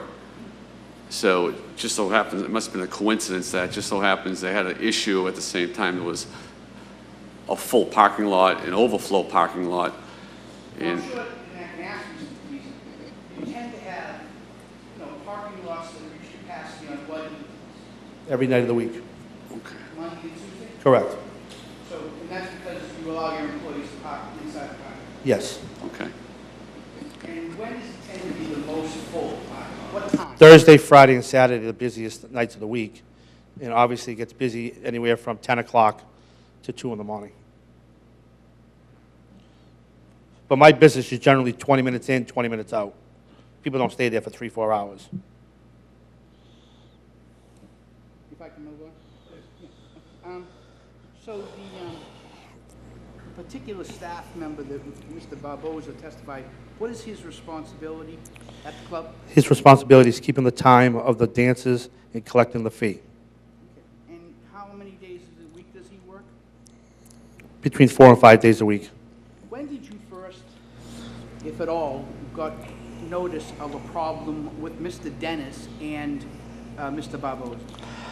I was cashing out the front register like I do on a normal night, and as I, Hold on. If you could direct the commissioners, they have, where is the front register? the square box right here.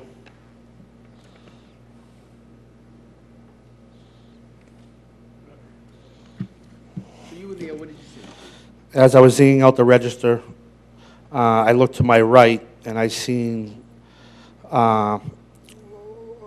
Frankie holding on to I know the guy now, Dennis, to slow him down from running out the door. You remember what happened? It's a straight pathway from the front door to there. At that point, the security staff, Julie and myself, helped tackle the guy to the ground and held him. At that point, I looked up. I did not see the officer, the detail officer that we hired. I asked one of the members to go get him. As he came in, we already had him down on the ground. He deployed his mace. Some of it got onto my shirt and my face. And the police officers came in and took him out. So this was Officer Chomp. Officer Chomp, correct. At that point, Do you remember Officer Romero? I do not remember Officer Romero. Do you remember him being there? Yes. How did both Officer Chom and Officer Romero remove the gentleman out of the car? They placed him in handcuffs, and they carried him out the front door with Officer Hickey, who was also on the scene. And Dennis lost his shoe. So one of the officers came back in as I carried the shoe out to hand it to the officer. That took approximately 38 seconds from the time he grabbed the money from Frankie and the officer placed him in handcuffs. He got him out the door. So the communication between... I watched the surveillance system about 35 times. So communication between your staff who was in the fight, your staff who subdued the gentleman, calling for assistance of Officer Romero, who then further subdued the individual, picking him up and moving him out was approximately that time. Correct.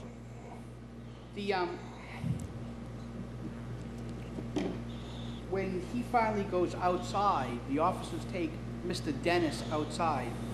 Can you tell us if there were any people around? There were several police officers, and there might have been a half a dozen customers that were outside in the parking lot. At this point, what is your memory of how they treat Mr. Dennis at that point? At that point, the officer was telling Mr. Dennis just to go home and call it a night. Is this Officer Hickey? Correct. As they let him go, he turned around and started yelling at the police officers, a lot of profanities that I don't wish to repeat. It's in the report. You can read what he was writing. He was saying. So who was outside besides yourself and the two officers and Mr. Dennis? Some of the customers from the Squire were outside. What happened after Mr. Dennis was in the park? Sorry, how did Mr. Dennis act when he was in the park? He acted like he was above everybody. He was invincible. And you said what he said, so how long did that go on for? That went on for about, I don't know, to guess, a minute and a half. And then what happened? The sergeant on the scene said, "Go arrest him." And that's when Dennis took off, running through the parking lot. What happened after that?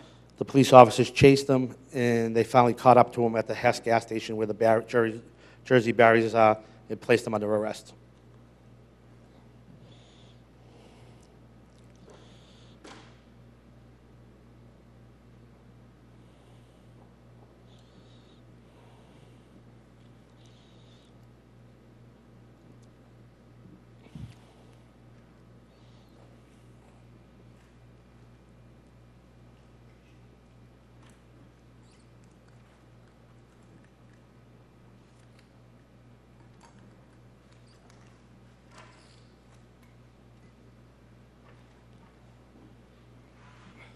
I'm going to show you some pictures.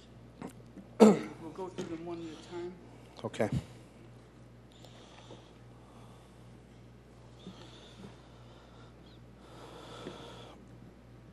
This first photo is identified as photo number 1. I'd ask you if that's a fair and accurate representation of the outside of the premises of the Squire. Yes, it is. Can you tell me what time it is with that photo? That's 1:30. And what's going on in that photo? Nothing, it's just an empty parking lot with about 2 or 3 customers in the parking lot. And photo number 2, again, can you tell us, is that a fair and accurate representation of the inside of the home? Yes, it is. What time is it? 1:30 also. And what do you see going on in the photo? People enjoying themselves, and the last 5 people entering the building are in line showing their IDs. And photo number 3. Again, the inside of the building. Photo number 3, yes. What time is it? 1:35. Can you tell us what's happening there? At that point, the police are on scene, and I'm standing up there to the right, watching the police officer place him in handcuffs. Now, I noticed this is where you say that the officers worked quickly, and by the time the detail officer came in and Mr. Rodney Dennis was arrested, you believe it took approximately 38 seconds for the officers to Yes. effectuate the arrest? Yes, I'll say to effectuate the securing of that individual. correct. As an owner of the club and someone who's been around a long time, were you satisfied with that type of response from your detail officers? I was ecstatic. Let's take a look at photo number 4. What time is that? 1:35. And what is happening? What do you see in that photo? Second police officer entering. This is Officer Romero. I believe so. And this photo number 5.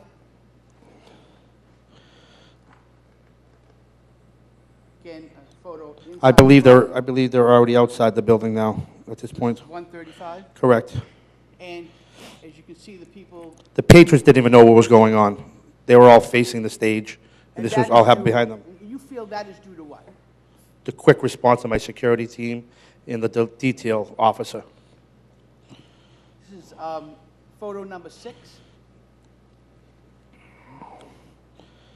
Same thing, just another people enjoying themselves. And let's go to photo number 7. Can you tell us the time? 1:35, 57 seconds. Third cop enters the building. Third police officer enters the building. Correct. And at the photo of photo 8.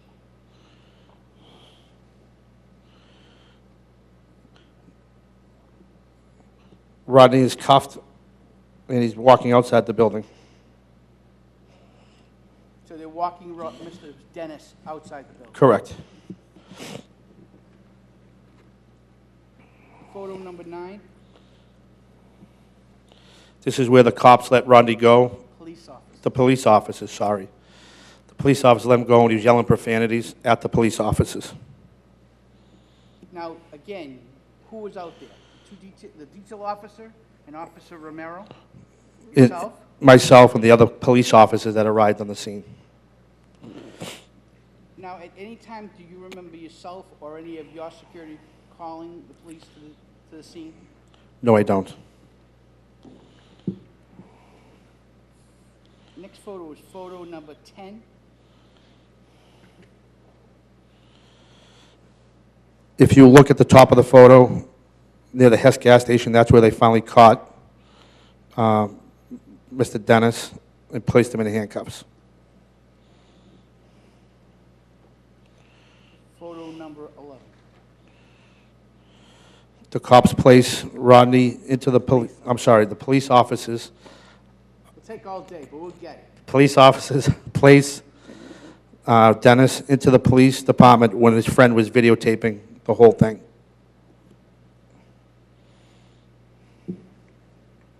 As you look outside of that photo, this is when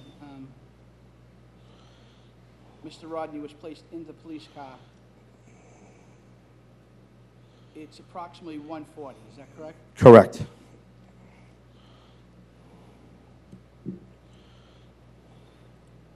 And this is photo number 12.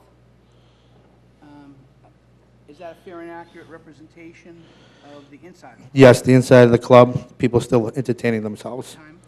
1:40. So it's about 20 minutes before closing, 10 minutes after the doors have been closed. Correct. As you can see by the picture, you can clearly see it's not overcrowded, if you count the people. And at the same time, what are your personnel now trying to do? We're getting ready to turn the lights on and escort everyone out of the building. Photo number 13. That's me walking back into the building after the police officers arrested Rodney. Grilla. Okay, photo number 14. That is everybody leaving the building. The lights are on at this point.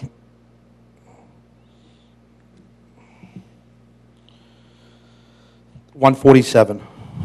I apologize, Commissioner. When we made the pictures, I did it myself, so that's why it was done poorly. You know, we cut off the thing, so you can have the original pictures will be filed. So at 147, basically, you're trying to wrap it up. The lights are on. The staff is starting to clear up, and the patrons are leaving the building. Photo 50. The detail officer is back in the building, watching us clear out the building, and that's approximately 1:50. This is Officer Chong. Officer Chom, correct. Photo 60. Another police officer is inside the building, and now everybody is out of the building. The only people left over is the staff. At this time, I'm upstairs counting the money. And photo 17. What time is it? Approximately 1:02, and the entire parking lot is cleared. I'll offer one other thing to the commission. We do have these on videotape, complete video, and we would provide those to you if and when the commission feels necessary. I have no further questions for Mr. DePisa, sir. The original photos. Thank you. Okay, so Thank you. Thank you.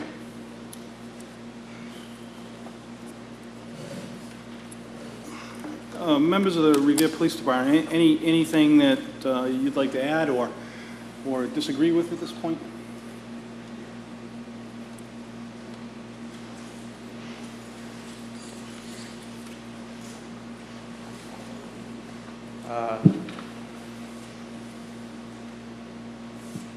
Officer Dennis was never placed in custody inside the club. We never handcuffed him. We were trying to move Dennis away from the inside. He was uncontrollable. That's why Officer Chom used this spray. We needed to clear the area because spray was still in the air.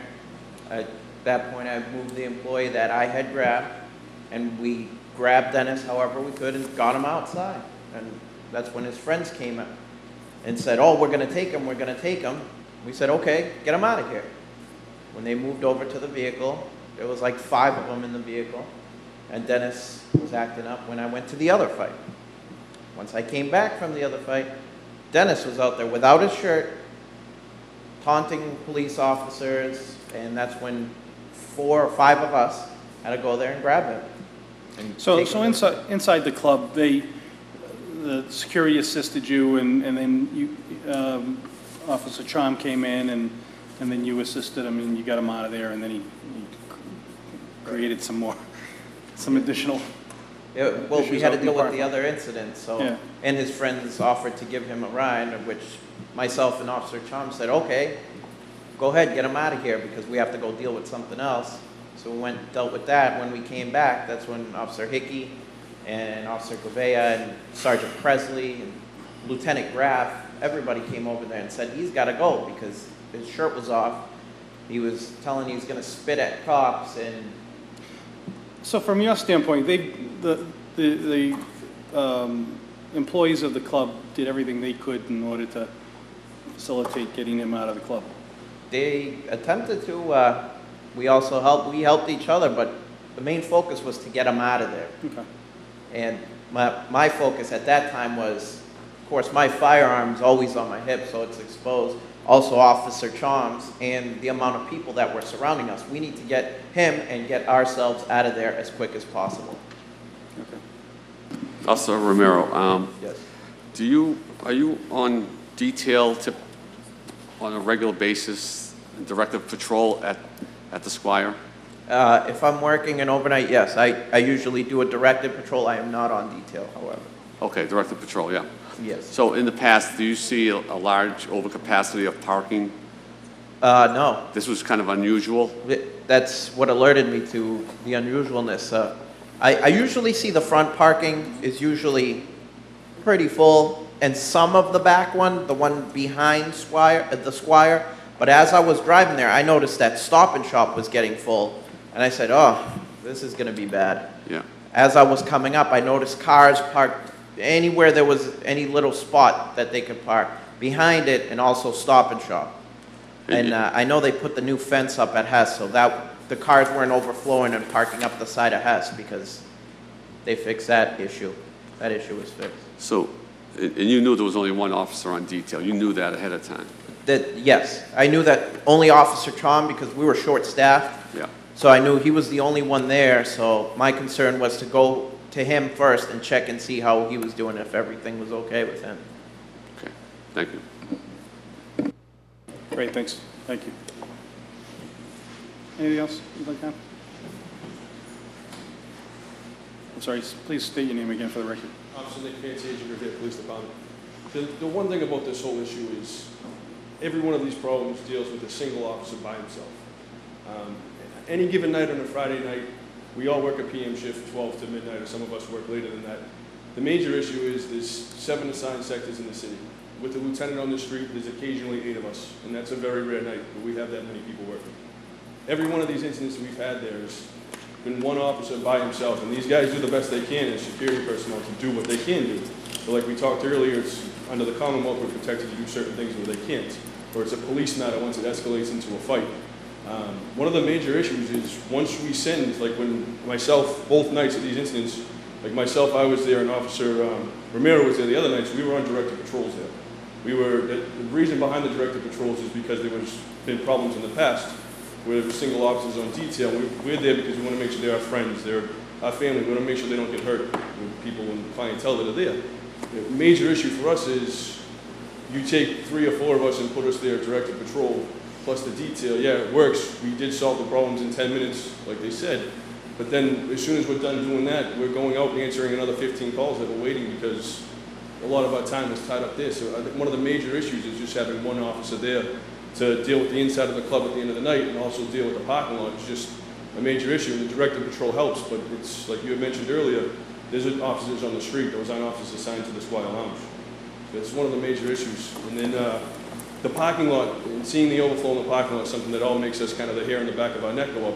When you see people walking from Stop and Shop to go to the Squire, you know that it's going to be a busy night there. Another thing too is that they talked about the capacity of the parking lot, yes, 80 spots or however many there are. There's also bus loads of people. There's nights where they have party bus, and Lieutenant Callahan can attest to this. We've seen party buses with 30 people on them, and we're escorting them out of the parking lot because we can't get everybody on these buses, and we're arguing with people to get back on their bus and leave, and we have to, stop traffic and let these buses out. So yeah, the capacity of 40 people of working their employees' cars, but you also have nights where there's several party buses, 2 or 3 party buses, 30 people in each one, you have an extra 100 people right there. And there's been nights where I can attest myself that I've seen at least 2 in the parking lot. So that's another issue that we kind of have. Once we see party buses, the parking lot's full, it means there's even more people. So capacity issue along with a parking issue. Great, thank you. Thank you. Council, so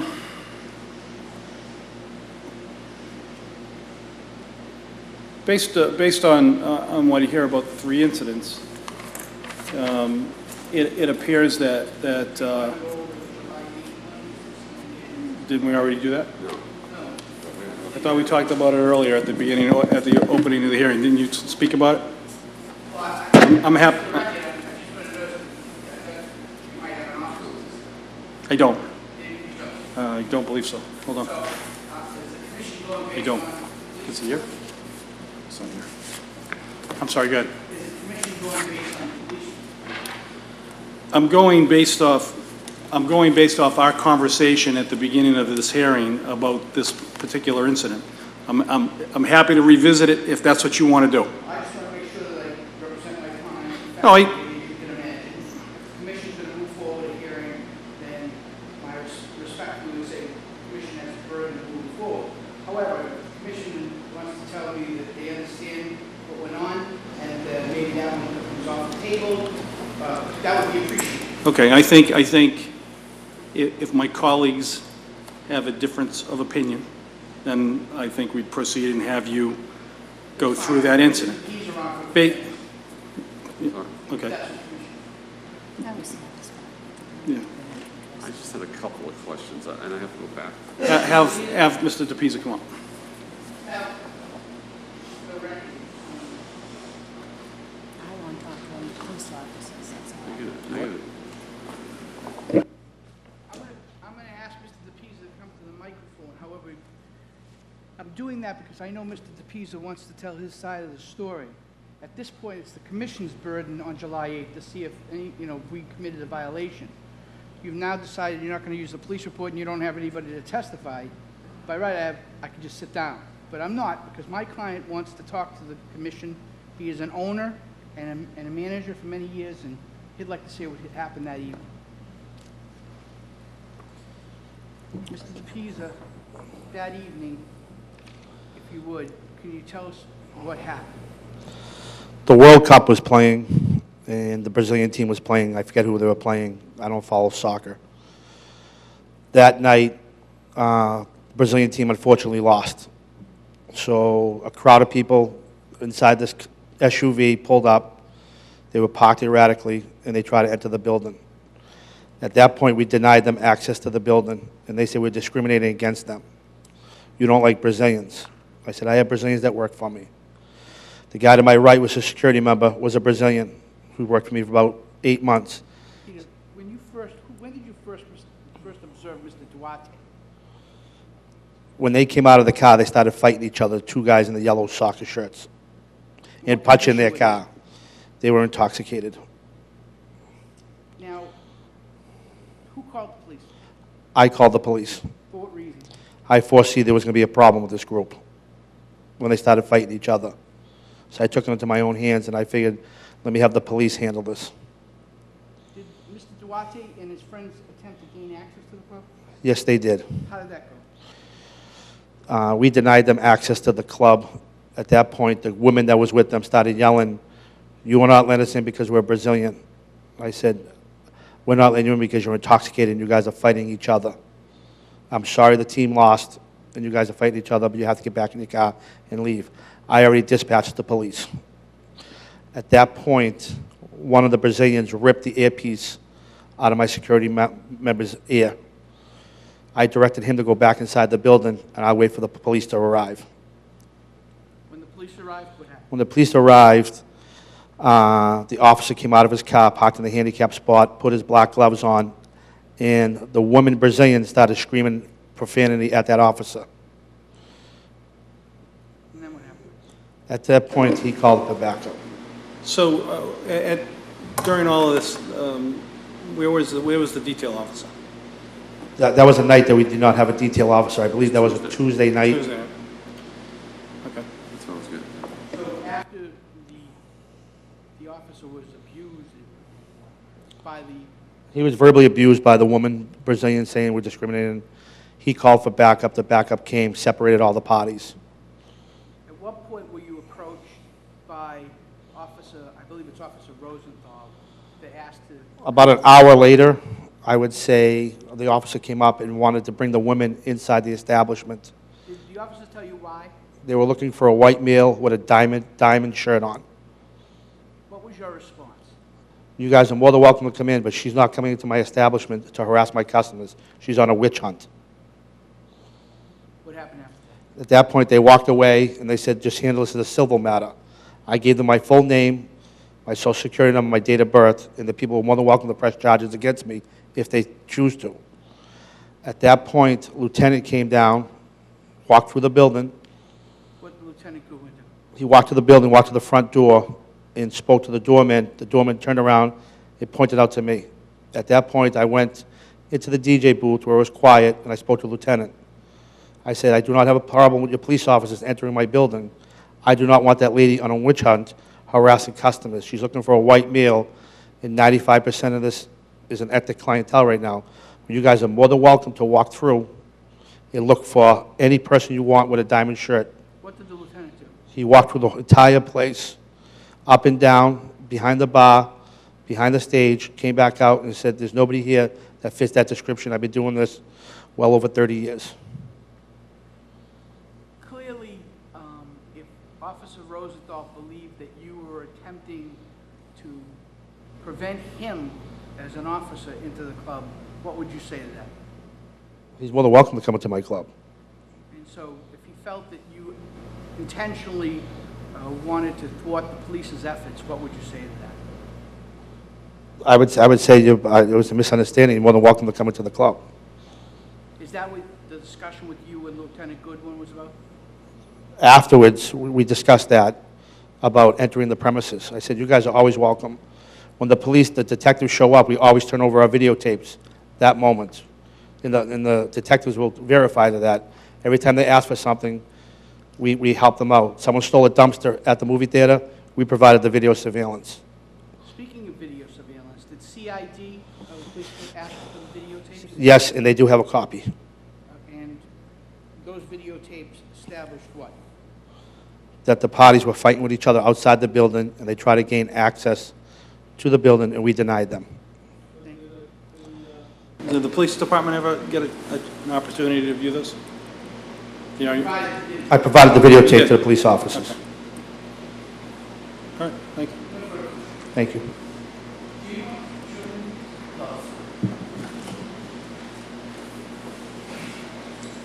I've got the time. I'd like to speak to Officer Callahan. Just a couple of questions.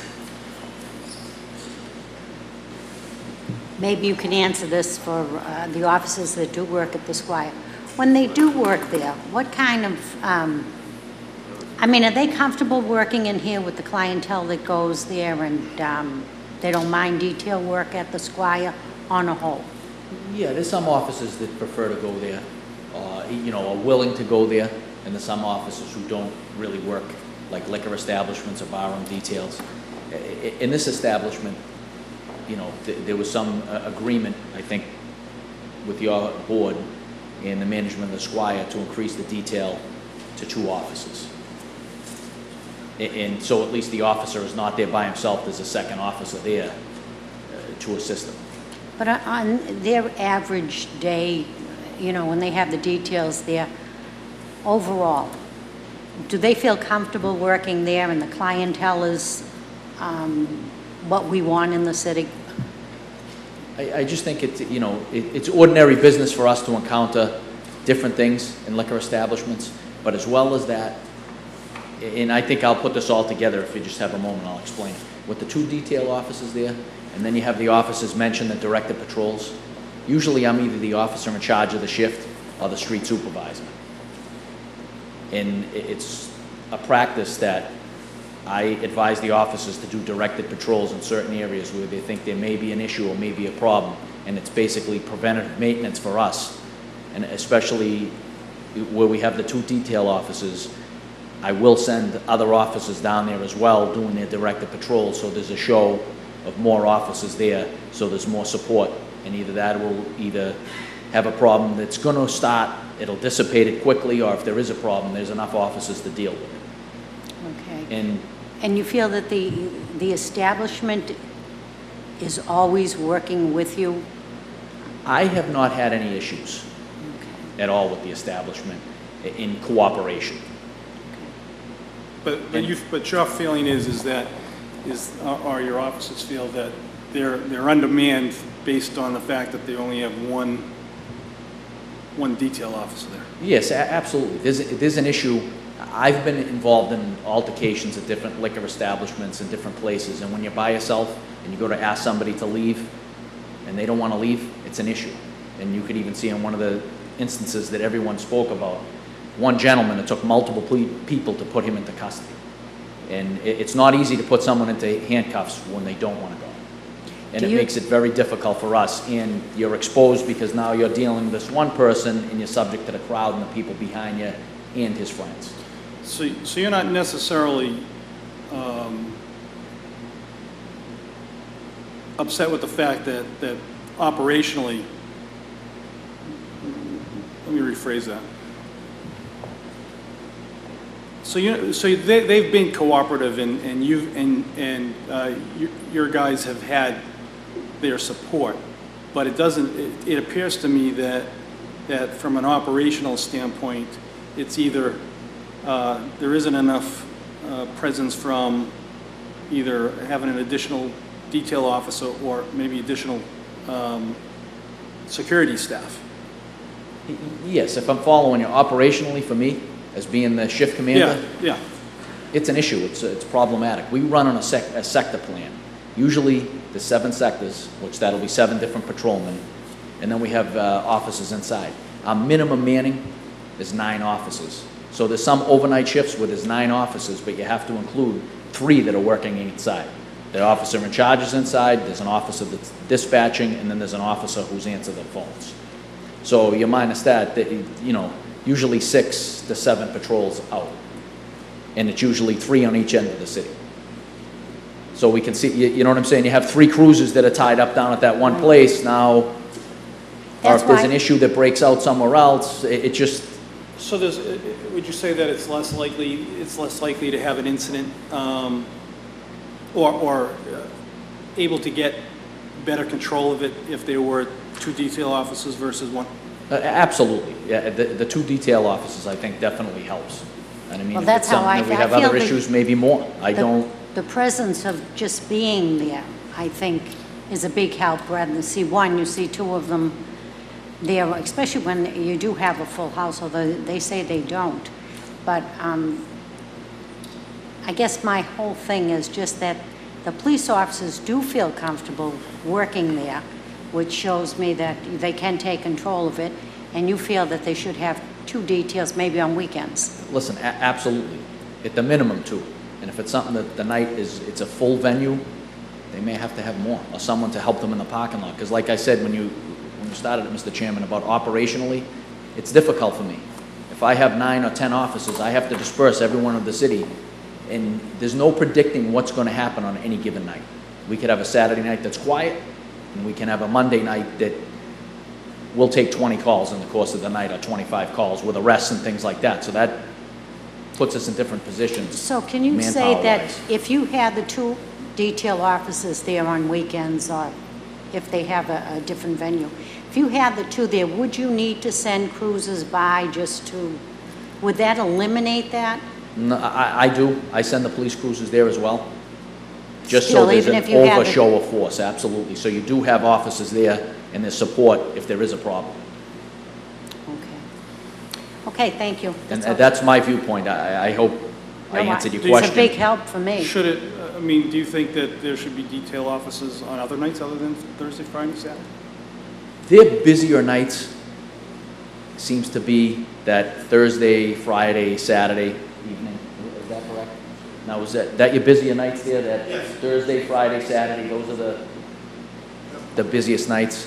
I mean, That's my concern is that although you're not at capacity at 275, based on the 40 parking spots that you have and people going in and out of there on a 20-minute basis or whatever, you're still dealing with 167 people. That fair? Is that a fair assessment, Mr. DePisa? He's got 80 parking spots.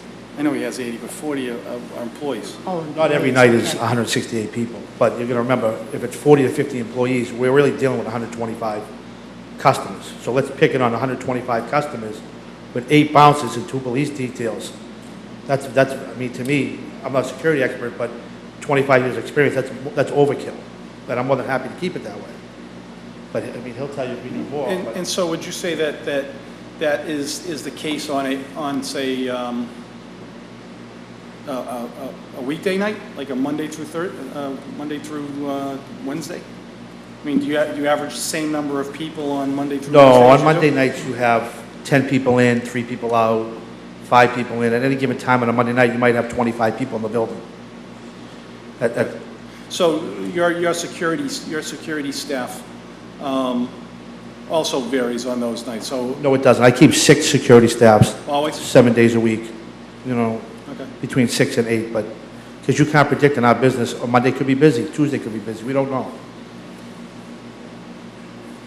My concern is, and I mean, I'll tell you straight up that, although I have some concerns operationally, and I shouldn't say operational, because you guys, it looks like the establishment has done, made the proper moves. However, I'm concerned that because of the clientele and some of the things that contradict basically, what you're saying in terms of and I'm not saying that you're wrong, but what I'm saying is that, if you have some kind of theme nights, or it turns into some kind of theme night and it becomes problematic, to me, it's like, I'm uncomfortable with having one police officer there anytime, because I think, like Lieutenant Callahan said, that it's difficult. If you have an incident, your guys have limitations in terms of what they can do. They don't have the arresting powers. They can get hit with liability suits because, your guys are too rough with them. I'm a little bit concerned about, should we have 2 police officers there? Let me say this, Steve. And I know, Counsel, we're going to get to what some of you have solutions But are. I think the issue is, at this point, moving forward, we made some changes. You've got a letter from us saying what we're going to do. And I'd like to review those. And that's fine. And we've opened up a direct communication with the highest level of authority here in the city of Revere. We expect to have further meetings to discuss just what you're talking about. And I provided you a small little memo for you to look at the law in this area, where it basically talks about an innkeeper's responsibility outside the premises. And it's very limited. Believe it or not, the case law says that, we're not responsible for the safety of people once they leave our licensed premises. Licensed premises is defined as the building. Well, I would say. Well, I provided the memo. Look at the I understand what your memo says, but I also recognize that, you're still held accountable to what happens in your parking lot. Not if you base it on the case law. Case law will say, the case law says we have to be at fault. Now, so far, you haven't heard any testimony that we were at fault. And I'm saying to you... What? It is or it isn't. You haven't heard any testimony that we're at No, fault. what I'm going to say to you is that I agree. There has to be something caused by your club. And even if it was different from that, I would say to you that, it's difficult to hold somebody accountable when you've made the right things. However, don't you think that 3 incidents in 5 weeks is a little bit... Well, that's a different question. And the answer I understand, but it all plays into the same end. Point. Depending on where you are. But from our point of view... No, from my point of view, it does. From our point of view, it's we've done everything we can, and we're going to do more. Because we certainly don't want to have things happen to people like Officer Fantasia. I said that the last time I was here.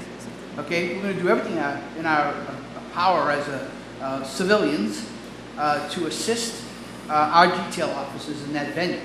How we're going to do it, I don't know. We need to talk to people who really know about security. We have some private consultants that we intend to reach out to, but we need to sit down with law enforcement.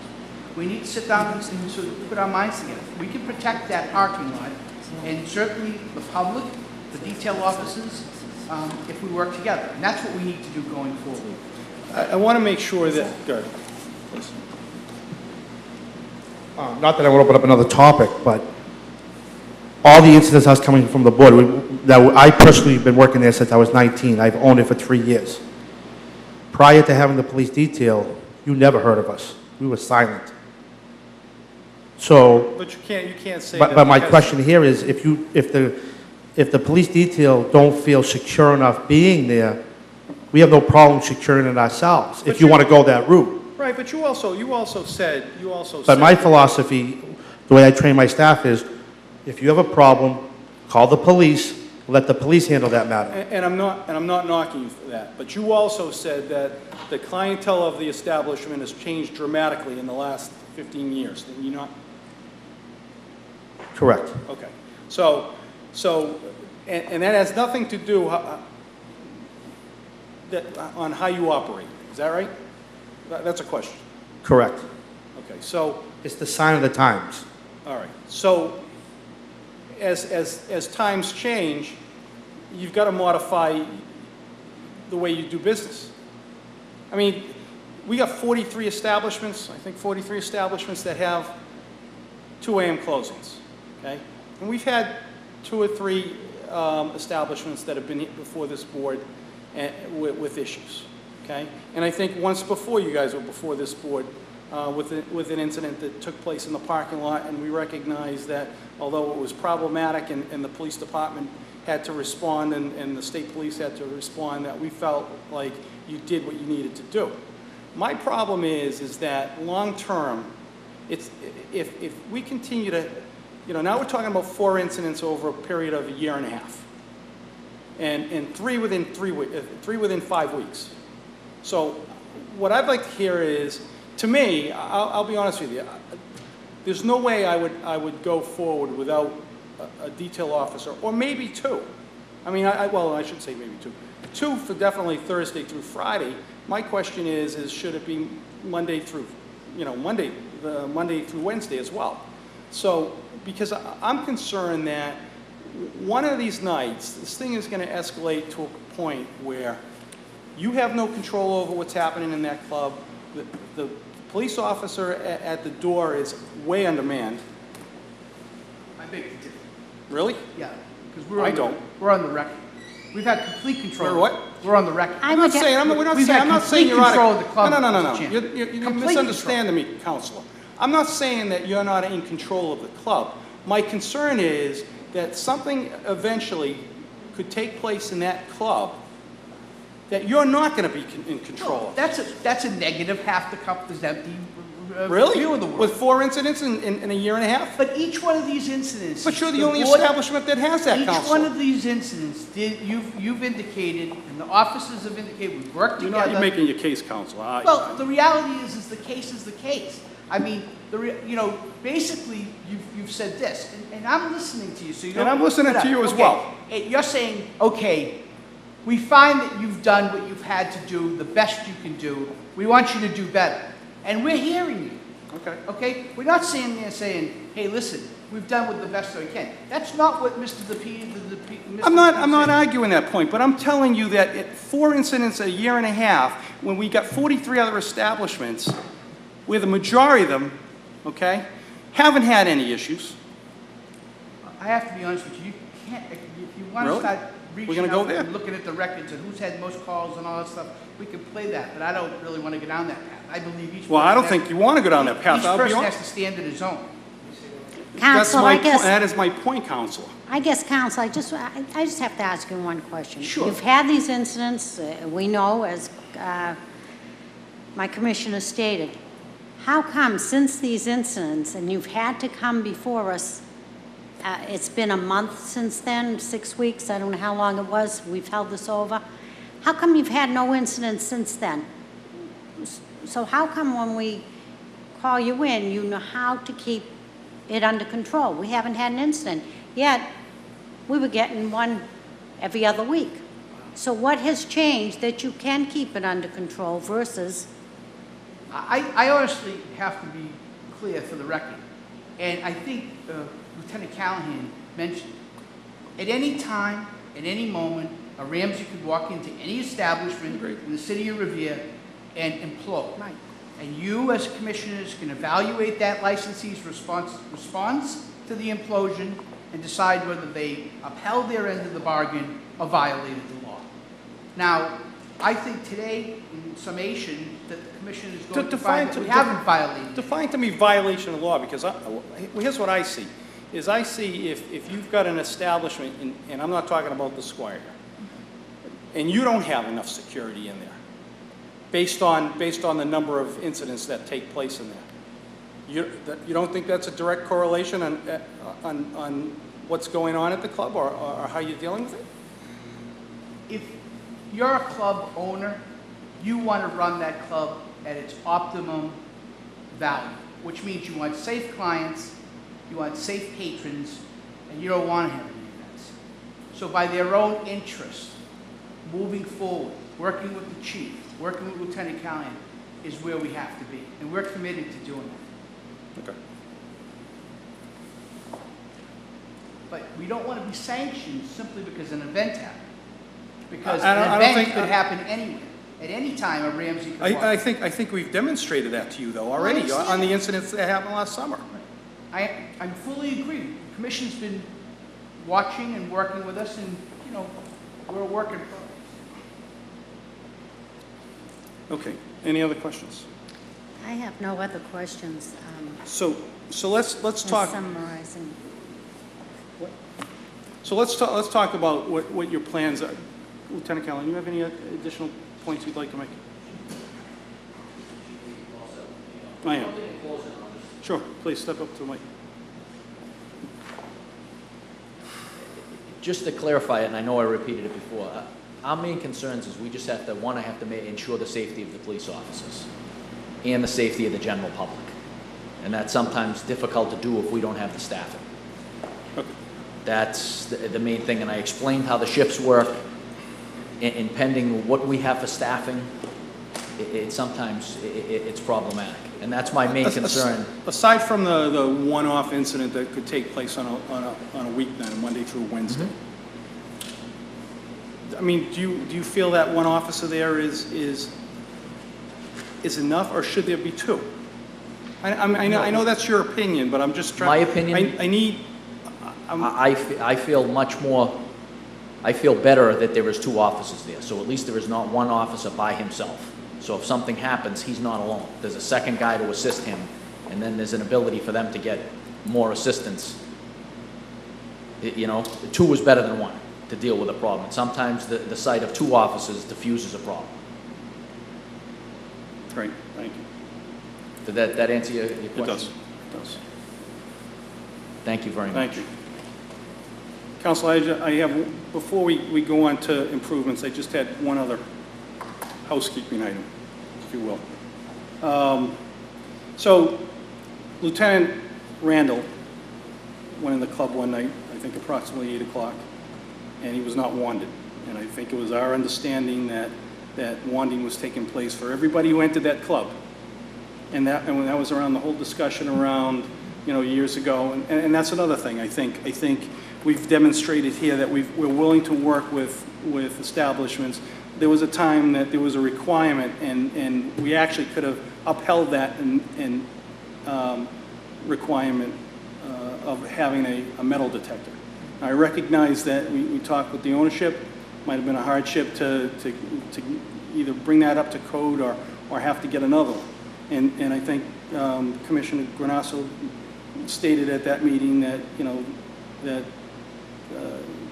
she felt that, and I don't want to put words in her mouth, but that essentially, it was your responsibility to deal with the safety issues in the club, and that if you felt that wanding was as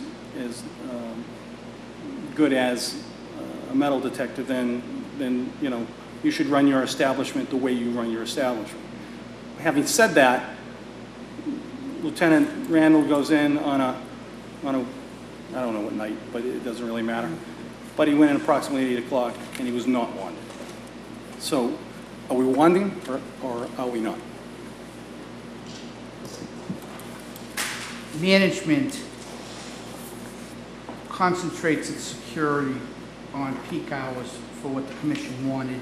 I've had a discussion with management, and I basically have told them, at least now, we made a commitment to wand. We'll have to wand everybody. They're afraid. I shouldn't say afraid. They feel that wanding a couple on Valentine's Day as they're coming into the club is offensive. But And it isn't actually that deters for our their safety? client. but isn't it for this? I agree. My suggestion to them, and while I got the commission here, it's I good. mean, I don't like being wanted at the airport, but I am, right? But they tell you the federal government tells you to do it and you move on, right? Well, that's what I'm basically telling them. That at least at this point, a sign should be placed saying the security measures taken at this point are at the request of the Revere Licensing Commission. And as the federal government becomes the hard guy, we're basically going to say, listen, this is a requirement, we're a licensee, and we'd like to keep our license, and we're going to abide by the requirement. So that's where we are today. The short answer is we'll be warning everybody. Great, thanks. So let's talk about, unless there's any other questions on that. Actually, I do. So if that being the case, if you warn people, obviously, if you find, if it detects what you think is a weapon, what happens then? Do you pat somebody down? How does that work with the wanding? Did you listen to my question? I'm sorry, is the question to me? To him. Oh, sorry. To answer that question, if the police officer's there and you're saying hypothetically we wanted him down, there was a gun on him, the police officer would take over and pull the guy aside. Like I said, I'm sure the weapon would be concealed, but would the wand pick up a weapon, knife, gun, or what would, Yes, keys a in the wand pockets? picks up keys, any metal object, a gun, knife, everything. So that's basically everyone's walking in with keys, everybody's walking with watches, Correct. belts. So you're stopping and you're patting people down. Is that You'll have what's to going pat on? him down at that point when the warning goes off. Okay, and I'm sure that's where you have an issue with. Why you don't want to do the wands. My other establishment, I've been running for 20 years. We never had an issue once with a knife, gun, any other establishment. Okay. My question here is every liquor establishment required to have two police details and warn everybody? If we go into the 99 restaurant, where everyone knows there was a famous shooting, they couldn't control that. There was no metal detector. Unfortunately, we live in a world, but since I owned it, there hasn't been any stabbings, any shootings, or any altercations. And I don't know why I'm being singled out here. I wouldn't necessarily say that you haven't had any altercations. I would also say to you that your operations are much different than the 99. Having said that, I recognize that if you had a shooting at the 99 and you had a shooting at the Squire Club, and the circumstances were the same, in my mind, the findings would be the same. If they're not responsible for what took place in the club, we're not going to hold you responsible for that. However, you have an establishment that is more likely to draw, disturbances and.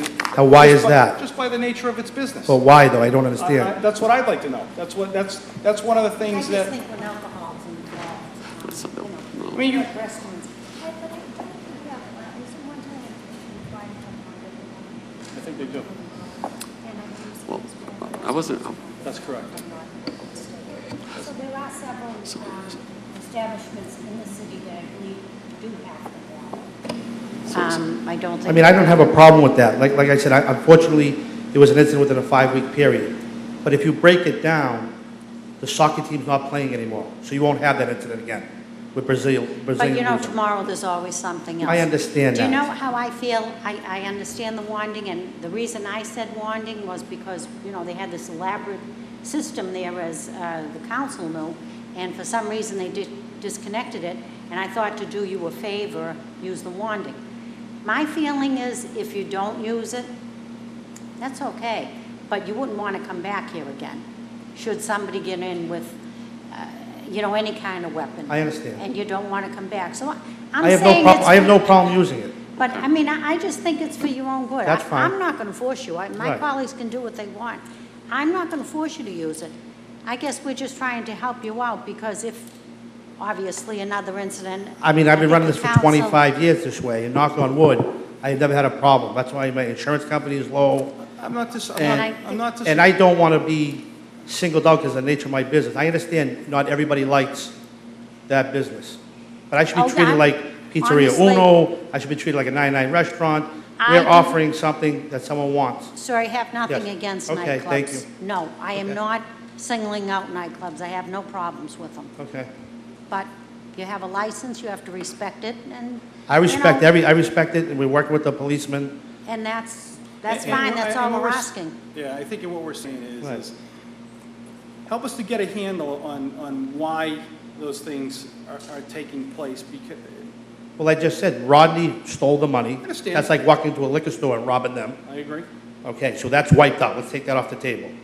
The Brazilian soccer team lost. That's done. That's off the table. Now we go back to June 1st. It was a husband and wife fighting. That happens every day in America. We can't control that. The police don't want to go to a domestic. That's the worst call to go for. We can't control that. But you're still, but I understand. So those are the But three they're- incidents, but and they're- I apologize about those. No, you don't But have to apologize. Listen, I pride myself on I- running a perfect establishment. I get the fact that, you know, you're making the effort, all right? That's not lost on me. But you also have police officers that, because of the incidents that are taking place, for whatever reason, they're taking place at a much higher rate in your place than in others. Now, I'm not, and I'm saying that anytime you have liquor involved, that you're going to, you always risk that. And you can't disagree that it's less likely to happen in a restaurant than in a nightclub. I mean, I think statistics would show that. And all I'm saying to you is, just tell us what you're doing to mitigate some of those problems so that we're not putting these guys at risk, and your own guys, and your own patrons. I understand what, I mean, first of all my staff is tip certified. I upgraded the security system, it's impeccable, has every camera angle going. We hired the police detail, we doubled up the police detail, I added more security staff. We have an outside consultant, security consultant, wrote a manual for us. Everybody reviews it and signs it. I mean, I think we're the best security staff in Revere, and I would go up against anybody with that. We blocked in the entranceway, so there's only one way in and out. What else would you like to see? And if we can afford it, I have no problem doing it. And I'm not, I'll be honest with you, I'm not, If we're doing something wrong, tell me. listen, my business is not your club. What I'd like to hear is what you think you should do. Your business, I agree, is not to tell us how to run our club. I couldn't agree with you more, Mr. Chief. But I will tell you what we want to do. We want to meet with the Revere Police Department. We want to bounce some ideas off them. You know, I can tell you that we've talked about things to do in the parking lot at different times with our staff, augmenting our staff, because that is where our detail officers feel most vulnerable. When people are being let out, there may be one or two of them. Our staff, half of our staff is inside, half of our staff is outside. So we need to sit down with the police, sit down with the security, come up with a plan, and we expect to do that right away. Because that's where that's where the dynamite keg is. It's the parking lot. Now, the parking lot is fully lit, has trespass signs all over it, and fully videoed. So we always know what's going on. So the question is, what can we do, especially, and I can't say enough, to make sure that what happened to Officer Fantasia never happens again to any Revere police officer who decides to be a detail officer or has to be sent there by directed patrol. And quite honestly, based on all of the information that you provided to me, I don't see, I see that the club staff, the establishment, did everything they could to assist in that process.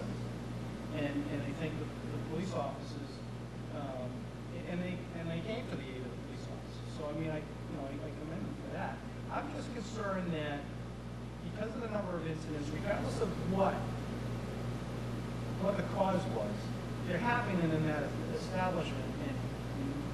And personally, I think that any type of club, bar setting like that, where maybe it's not a restaurant, it's more of a bar, you're going to have a higher rate of incidents. I mean, in town, you go to any of those bars after work or Friday, Saturday nights, they have incidents that take place in those establishments, that take place inside and out.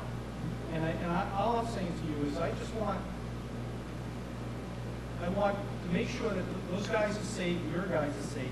I want to make sure that you're doing everything possible that you can. I mean, I don't want to strap all kinds of, procedures in place that cost you a lot of money. That's not the purpose of this role here. And clearly, you know how to run your establishment. I'm saying to you is, if we've agreed to put two guys on Thursday, Friday, Saturday nights, then let's put those two guys on. I know they'd like to see another detail officer on those other nights. I don't think I'm at the point where, I would impose that. However, if we continue to have incidents on those nights, regardless of what the cause is, then it tells me you need somebody there. And that's where I'm coming from. I think the only thing I can say that where we are is, one of the things that the commission hasn't talked about is information sharing between the Revere Police Department and the Squire staff. I mean, Lieutenant Callahan and his people identify bad guys. And I can tell you, Lieutenant Callahan can tell you right up front that they've informed us of bad guys because they have that resource, which we don't. We're limited by the law when it comes to admissions to people coming in. So, and it's a tough law. We've had discrimination charges in the city of Boston and a variety of other things. So, sifting through as people come in, their demeanor, their intoxication level, as they did with the Duarte and Mr. Duarte and his friends, these are things that they can take action note on. Sharing information like we have done on rare occasions with the police on individuals that are using or frequenting the club to do business that they might have done in other locations that are now shut down. That's the kind of information sharing we need to do. It's a little bit of a war. We need to work together. You're asking me something I can't give you an answer. What are you going to do right now? You know why? Because I'm not a consultant. I'm not a Revere police officer. I certainly don't have the breadth of experience of a Lieutenant Callahan or a Sean Randall or Chief Caffarelli, but I'm willing to work with them to help them help us. I just want to, okay. Does John? Peter, I guess I have a question for Peter. And Lieutenant Callahan, you mind come up with them? So I just want to get this straight. On Thursday, Friday, Saturday, do you feel you need two detailed officers? Peter, question to you. On a regular basis, no questions. You have My feeling, I believe it's overkill, but I Okay. don't know the security end of it. He would be more qualified. Okay, so from your perspective, do you feel you need two on Thursday, Friday, and Saturday, every week? Yes, at this point. Okay, It's been successful for us. okay. With the two officers there, it just ensures everyone's safety even more. And if they do need more assistance, they can call. Okay. And Peter, are you comfortable if that's the decision we make at this point? I understand, but my question here is, every liquor establishment that hires a police detail, are they going to be required to have two? Because some of these places, if they spent $100,000 in police detail, they'd be out of business. Correct. But in this case, this is kind of between the Squire and the Revere Police, because Lieutenant Callahan says he feels comfortable having two. If we go back to just one and there's another incident like we had on July 8th, where one officer by himself and something really seriously happens, then he's going to feel horrible that he allowed just to go with July 8th, there was no police detail on. No, July 3rd, I'm sorry. Yeah, July 3rd. So in that case, it was one officer, it was over capacity, the parking lots were full, which is not always the case from just listening to all the people here. So I think that has to be agreed upon here tonight, that we go with the two on Thursday, Friday, Saturday, or we go with just the one, and then on special events, there'll be two. So we need to figure that one out, in my opinion. Because the prevention stuff, the weapon prevention stuff with the wands and the kind of, you guys are good security personnel, you'll kind of manage, bringing weapons into the facility and stuff like that. I'm comfortable wands will work. But when it comes to having only one officer and then, depending on certain events, sometimes two, it's not going to work because you really don't have control over what nights are going to be crazy and what nights are going to be just kind of slow. So we either go with the two on Thursday, Friday, Saturday every week, or we go with just the one here and there. I mean, so we have to decide that tonight. I mean, I don't want to debate you over the issue of all I'm saying to you, you had no police officers there, and you had a fight. Now you're very limited as to what you can do, and something can really escalate to a situation that's very bad, and then you're sitting here looking at not even sanctions, but closings and things like that, potentially, right? I'm not here to debate it. I'm going to respect your decision, so whatever you feel is the right decision for the board, I'm behind you. What I might suggest to the board is that we've just turned the corner just a few days ago. So maybe we can come back and report to you what we've done in conjunction with law enforcement to give you an update of, similar to the letter I wrote you.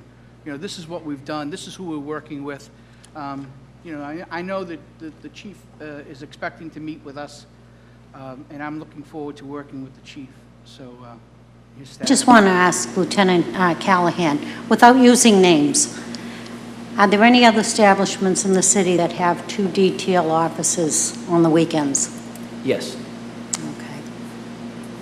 I just want to make that, sometimes more, yes. absolutely. I've seen 4 or 6 at other Right. establishments. I don't want anyone to think that, we're pushing a certain club, and we're not. We're just doing our job. But I do know there are other clubs that do have 2 and some 3.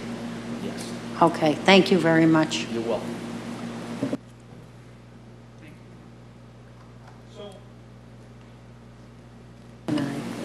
Yes, you can. So I would say to you that, based on, what I heard today, and unless my colleagues have a difference of opinion, I think that the club cooperated with the police department. I think they did everything they could do. I think they acted in a professional manner. I recognize that you have those incidents. I would like you to come back and give us, your findings and what you feel that you should do. I think we'll maintain the 2 officers on Thursday, Friday, Saturday. We'll reevaluate other days if other incidents come up. But I don't see anything that happened outside that establishment that was a direct cause of something that the Squire Club did. So having said that, I think that I would table this. 60 days, that's fine. Should give us time to go right at the work that needs to be done. You guys in agreement with that? I'm in agreement. 60 days if that's... We'll be back before you, which will give us an opportunity to reach out to the chief, the staff. Any commission concerns should be funneled through Lieutenant Randall, and we'll address those concerns at the same time. Well, as I say, what you've been doing the last 6 weeks, it's working. I don't know what you're doing, but it is working. And, this board does want to work with the clubs. We want to work with all of our licensees. But, again, it is our city. We have a job to do. And, council, I have to say, the information was awesome. I know there's complaints. They don't want to use these cameras. They don't like the wands. But that actually turned the corner for me, seeing that. So, I know it's an expense, but it's a very big help to this board, having all this information. And I think when we first had this case before us, I was quite disappointed on how that club's been running. So if you're in agreement that we will have extra detail on the weekends, I'll go with the 60-day. I'll second that. We will continue the 2 details. Continue. For at least for the next 60 days. Yep. Report to you if there's an event, a special event, which Mr. Pepisi says he doesn't have any, but should there be a special event, we will reach out to Lieutenant Randall about that event and make sure there's 2 detail officers on that. So that should handle all the issues. Okay. Great, thank you very much. All righty, thank you. Communications notice from the Massachusetts Alcohol Beverage Control Commission of an amendment allowing farmer wineries to charge a fee to customers for on-premises sampling of their wine products. License renewals for 2014 common victualers, Vidal Hassan, doing business as the Salam Market, 1559 North Shore Road. Hotel Emerald Business Enterprises, Inc., doing business as Roadway Inn, 309 American Legion Highway. A motion to approve? Second motion. All in favor, say aye. Aye. Thank you. Our next meeting is September 17th, Wednesday, September 17th, 3 o'clock? Great. I'll make a motion to adjourn. Is there a second to that? I'll second. All in favor, say aye. Aye.